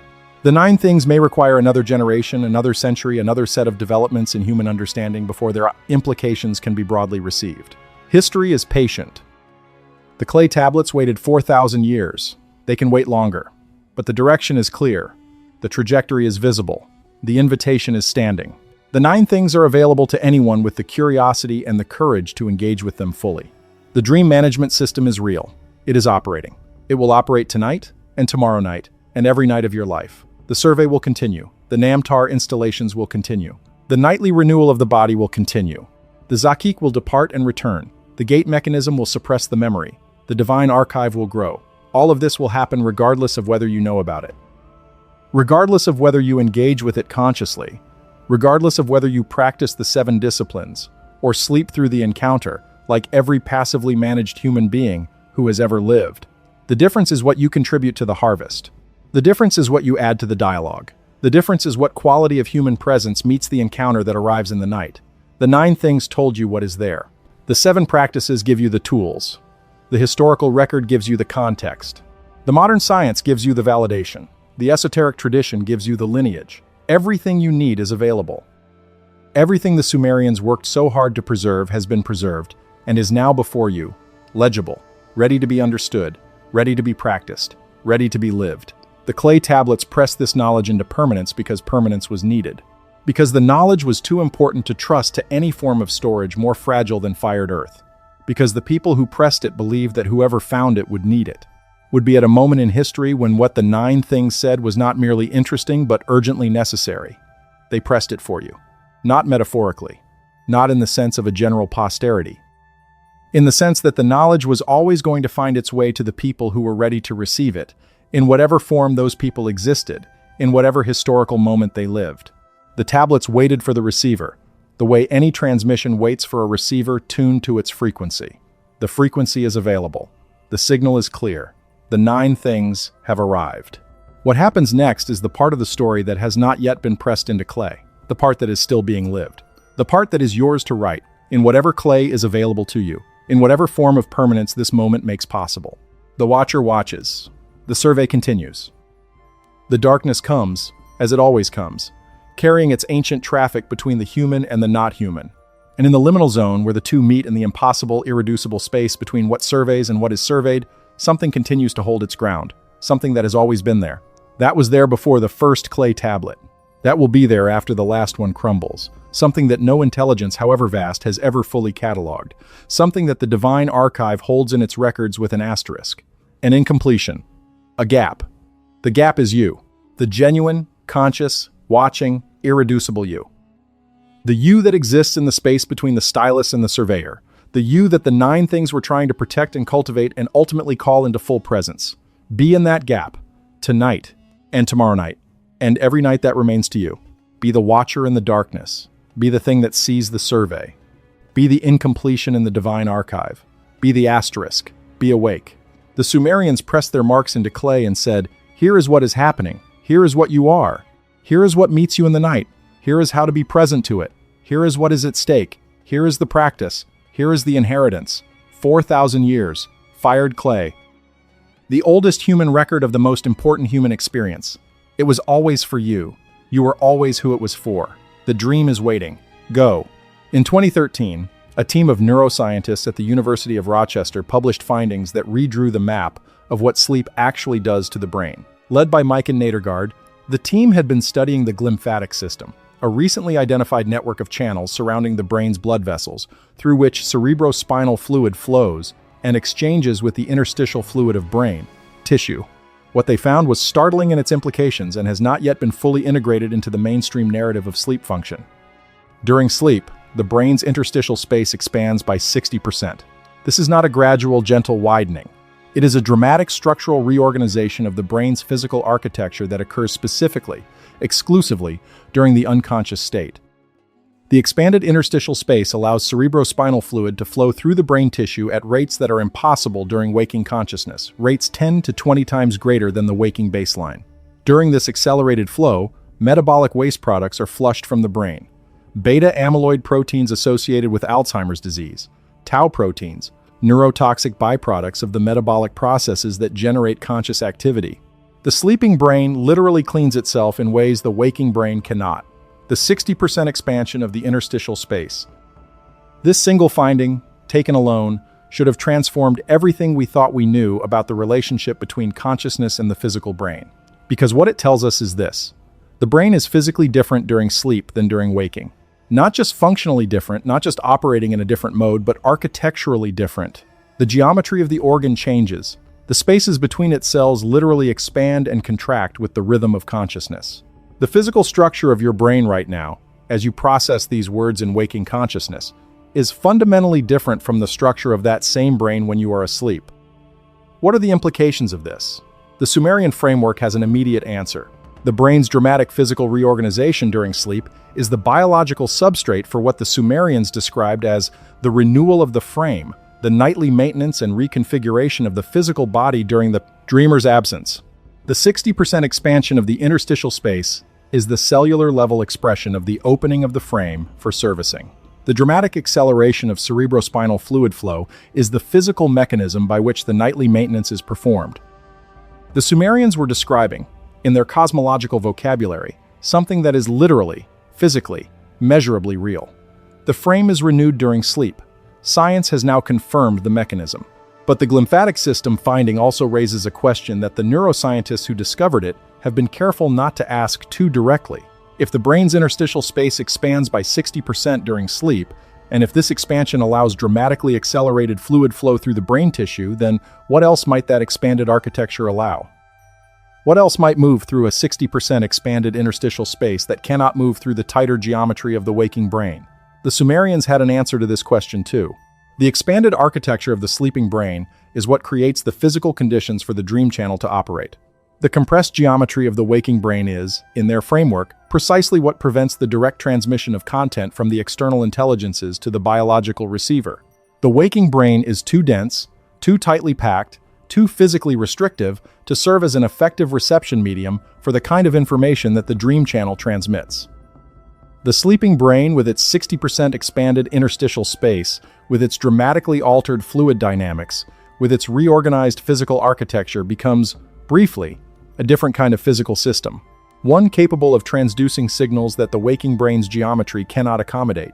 This is not proven. This is not established science. This is the application of the Sumerian theoretical framework to a documented biological phenomenon in a way that generates a specific testable prediction. If the dream channel transmits information through mechanisms that depend on the physical expansion of the brain's interstitial space, then disrupting that expansion pharmacologically, perhaps, or through specific interventions in sleep architecture, should impair not just the glymphatic cleaning function, but the quality and content of dream experience in specific, predictable ways. This is an experiment that could be done. That has not been done, because the theoretical framework that would motivate it has not been taken seriously. But the question is there. The biological finding is there. The Sumerian prediction is there. The convergence waits for the courage to investigate it. Beyond the glymphatic system, there is another documented phenomenon of the sleeping brain that the Sumerian framework addresses with particular precision. During REM sleep, the phase most associated with vivid dreaming, the brain produces a specific pattern of electrical activity called theta waves. These are slow oscillations in the 4 to 8 Hz range, the same frequencies associated with deep meditation and the hypnagogic state that precedes sleep. Theta waves during REM are produced with particular intensity in the hippocampus, the brain structure most directly involved in memory formation and spatial navigation, and they appear to coordinate neural activity across widely separated brain regions in ways that the faster frequencies of waking consciousness cannot achieve. The coordination produced by theta wave oscillation during REM is what underlies the experience of the dream as a coherent environment. The reason that the dream world feels real, feels spatially continuous, temporally coherent, populated by beings that behave with consistency, is that the theta wave coordination is binding these experiences together across brain regions in real time, the same way the brain binds waking perception into a coherent experience of the physical world. The dreaming brain is not producing random imagery. It is constructing an environment with the same architecture and the same binding mechanisms that it uses to construct the experience of physical reality during waking. The question that this observation raises, the question that the standard framework does not adequately address, is why? Why does the brain produce such sophisticated environmental coherence during the dream state if there is nothing there to be perceived? If the dream is nothing but endogenous neural noise, the theta wave coordination is extraordinarily expensive neural machinery in service of nothing. The evolutionary selection pressure that would maintain this level of complexity for a purely non-functional process is difficult to articulate. The Sumerian framework suggests the answer. The brain is producing a coherent environment because there is something there to be perceived. The dream realm is a real place, not physical in the way the waking world is physical, but real in the sense of having consistent structure, consistent inhabitants, consistent dynamics. The theta wave binding mechanism is what allows the biological brain to interface with that real but non-physical environment. It is the transduction mechanism, the system that converts whatever is actually happening in the dream channel into the kind of spatially and temporally coherent experience that the biological brain can process and register. The brain is not dreaming by itself. The brain is perceiving. And the sophisticated neural architecture of REM sleep is not the generator of the dream experience. It is the receiver, the antenna, the system purpose-built to tune to a frequency that carries content from a domain the waking brain's architecture cannot access. This reframing of the neuroscience of dreaming from generative to receptive, from production to reception, from endogenous to transductive is the most important theoretical shift that the Sumerian framework demands of modern sleep science. It is a shift that mainstream neuroscience has not been willing to make. But the evidence that would support it is accumulating. In the research literature, in the documented phenomenology of dream experience, in the cross-cultural consistency of dream encounter content, in the documented reality of dream-transmitted information that the subject could not have possessed before sleep, the shift is coming. Perhaps not in this generation. But the trajectory of consciousness, science, the increasing seriousness with which the hard problem of consciousness is being engaged, the growing recognition that purely materialist accounts of mind cannot explain the full range of conscious phenomena, the emerging willingness to consider non-local models of consciousness. All of this is moving toward a moment when the Sumerian reframing becomes not just plausible but necessary. The ancient testimony and the modern science are converging. The 9 things are waiting at the intersection. For the entirety of recorded human history, there has been a subset of the human population that has resisted the consensus view of the dream state. Not the romantic rebels who have insisted on the spiritual significance of dreams in opposition to the materialist mainstream. Not the folk practitioners who have maintained the traditional dream interpretation systems, but a much smaller, much more specific group. The people who, in every culture and every historical period, have reported that their dream experiences included encounters with non-human beings, transmission of information they could not have possessed, and modifications of their waking psychology that they did not understand and did not choose. These people have been called shamans and prophets and mystics and mad people. They have been revered and feared and dismissed and pathologized. They have been the priests who received the divine word in the night and the schizophrenics who couldn't separate dream from reality, and the experiencers whose UAP encounters began with sleep paralysis and ended with biological changes they could not explain. They have been the outliers in every population, the ones whose dream experiences exceeded the parameters of what the conventional framework described as possible. The Sumerians had a category for these people. They called them the Lukur, the ones of the far place, those who traveled farther in the dream space than ordinary dreamers, who made contact not just with the messages designed for the managed population, but with the intelligences behind the management, who came back with knowledge and experience that exceeded what the dream broadcast was designed to deliver, who were, in some sense, anomalies in the system, dreamers whose zakik traveled so far that it reached beyond the interface layer into the domain of the transmitting intelligences themselves. The Lukur were not reliably healthy, in the Sumerian understanding. The encounter with the full presence of the managing intelligence without the filtering and compression that the dream interface normally provided was described as damaging to the human cognitive and psychological structure. The metaphor used in the tablets is specific and striking. The Lukur who traveled too far returned with their vessel cracked, still functional, still recognizably themselves, but with fissures in their psychological structure that let in more than the ordinary human was meant to process.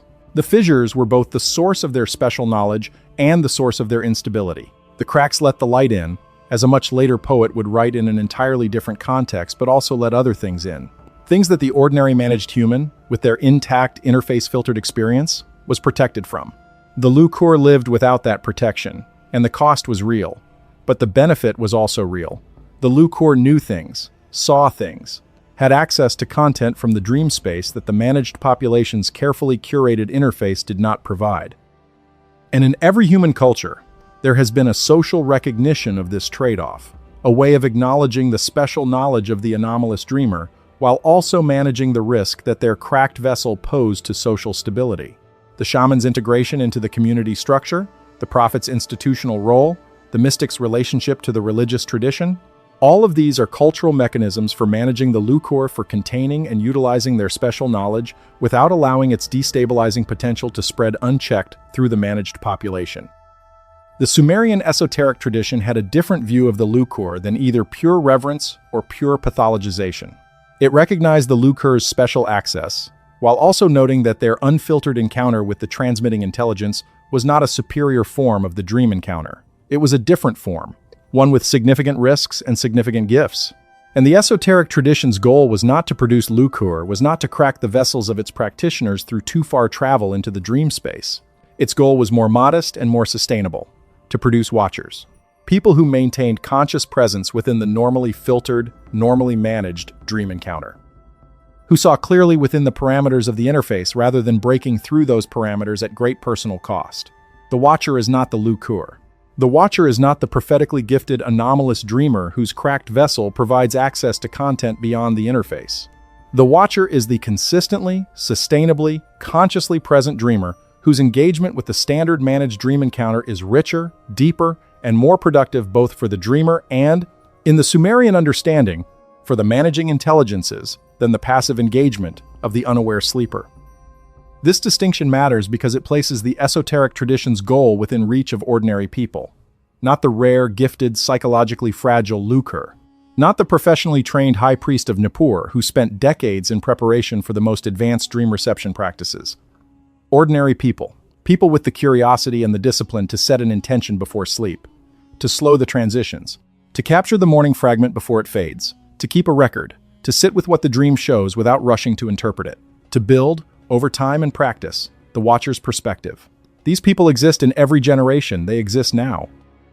In the communities of lucid dreamers and consciousness researchers and contemplative practitioners and anomalous experiencers, in the individuals who, without any explicit theoretical framework, have always felt that their dream experiences carried weight, significance, content that the conventional explanation did not account for. In the people who wake up with knowledge they didn't have before, who sense the presence in the room during sleep paralysis and are not just frightened but curious, who feel, in the morning residue of a significant dream, that something real happened, something outside them, something that deserves more than a moment's casual attention before the day takes over. These people are the inheritors of the Lukur tradition and the Watcher tradition simultaneously. They are the ones for whom the 9 things were preserved, the ones for whom the esoteric schools encoded their teaching in transmissible form, the ones for whom the clay tablets waited 4,000 years in the Mesopotamian soil. The recognition matters. The permission to take seriously what has always felt serious. The framework that makes coherent what has always been incoherent within the standard explanatory models. The connection to a lineage of investigation that extends back to the beginning of written history and before. You are not alone in this. You were never alone in this. The dream that felt like more than a dream, that was always what it felt like because it always was more. The presence in the room that seemed too real to dismiss the Sumerians documented it in clinical detail 4,000 years ago. The morning knowledge that you couldn't account for every human civilization that has left a textual record has described the same phenomenon in its own vocabulary. You are in a tradition, the oldest tradition, the one that predates religion and science and philosophy and all the other frameworks that have been built since then to explain the human situation. The tradition of looking carefully at what happens in the night and taking it seriously. Writing it down, comparing notes, developing practices, building understanding. The 9 things are the foundation of that tradition. The most comprehensive, most systematic, most precisely articulated statement of what the tradition has always been observing. They are your inheritance. The thing that the oldest literate civilization in history left specifically for you to find. You found it. Now you know the 9 things. Now you know what happens in the darkness. Now you know what arrives and what it does and what it takes and what it leaves. Now you know the Watcher's practice. Now you know the 7 disciplines. Now you know the Milam Bai and why it matters. Now you know the gap between what surveys and what is surveyed, and why the gap is the most important space in your entire life. Now you know the darkness will come again tonight. It comes every night. The encounter will occur. The survey will proceed. The transmission will arrive, and the Namtar will be installed, and the body will be renewed, and the morning will come with its vague residue of something important that happened in the dark. Tonight you will go into the darkness knowing what it is. Tonight you will set the intention before sleep. Tonight you will slow the transition. Tonight you will be, in whatever small degree is available to you, awake in the darkness. Tonight you will be the Watcher. Not perfectly, not completely, not in the way that the high priest of Nippur was after decades of training, but more than you were yesterday. More than before, the 9 things arrived in your understanding and took up permanent residence there. More than before is enough. More than before is the beginning of a direction. The direction of a practice that deepens with time and attention and persistence. The direction the Sumerian esoteric tradition pointed. The direction the 7 disciplines make walkable. The direction that, over a lifetime of practice, might produce in a single human being something approaching the quality of presence in the dream encounter that the managing intelligences are moving the project toward. Something approaching genuine meeting, genuine dialogue. The beginning of a different kind of relationship between what is human and what is not. The 9 things were the invitation. The answer is the life you live after knowing them. The clay remembered. The stylus waited. The tablets kept their content perfect through 4,000 years of burial and excavation and translation and cataloging and footnoting, and the long institutional failure to engage with their deepest implications. And here now, in the moment of actual engagement in the space between reading the 9 things and closing your eyes for the first time after having read them, something changes. Something that cannot be unchanged. Something that the survey will note, and that the divine archive will record, and that the management system will have to incorporate into its calculations. You are a different kind of variable now. A known variable that knows it is being known. A surveyed variable that is surveying back. A managed variable that has read the management manual. And in the space between the knowing and the known, in the gap that the 9 things we're trying to protect and the 7 practices are trying to deepen, the most important work of your life begins. Not in the waking world, in the darkness, in the dream, in the oldest technology in the history of human civilization. In the state that the Sumerians understood better than any culture before or since, and that they documented with a precision and a courage that 4,000 years have not diminished. The night is not empty. It never was. The Sumerians knew this. They wrote it down. We know it now. The dream is waiting. Go.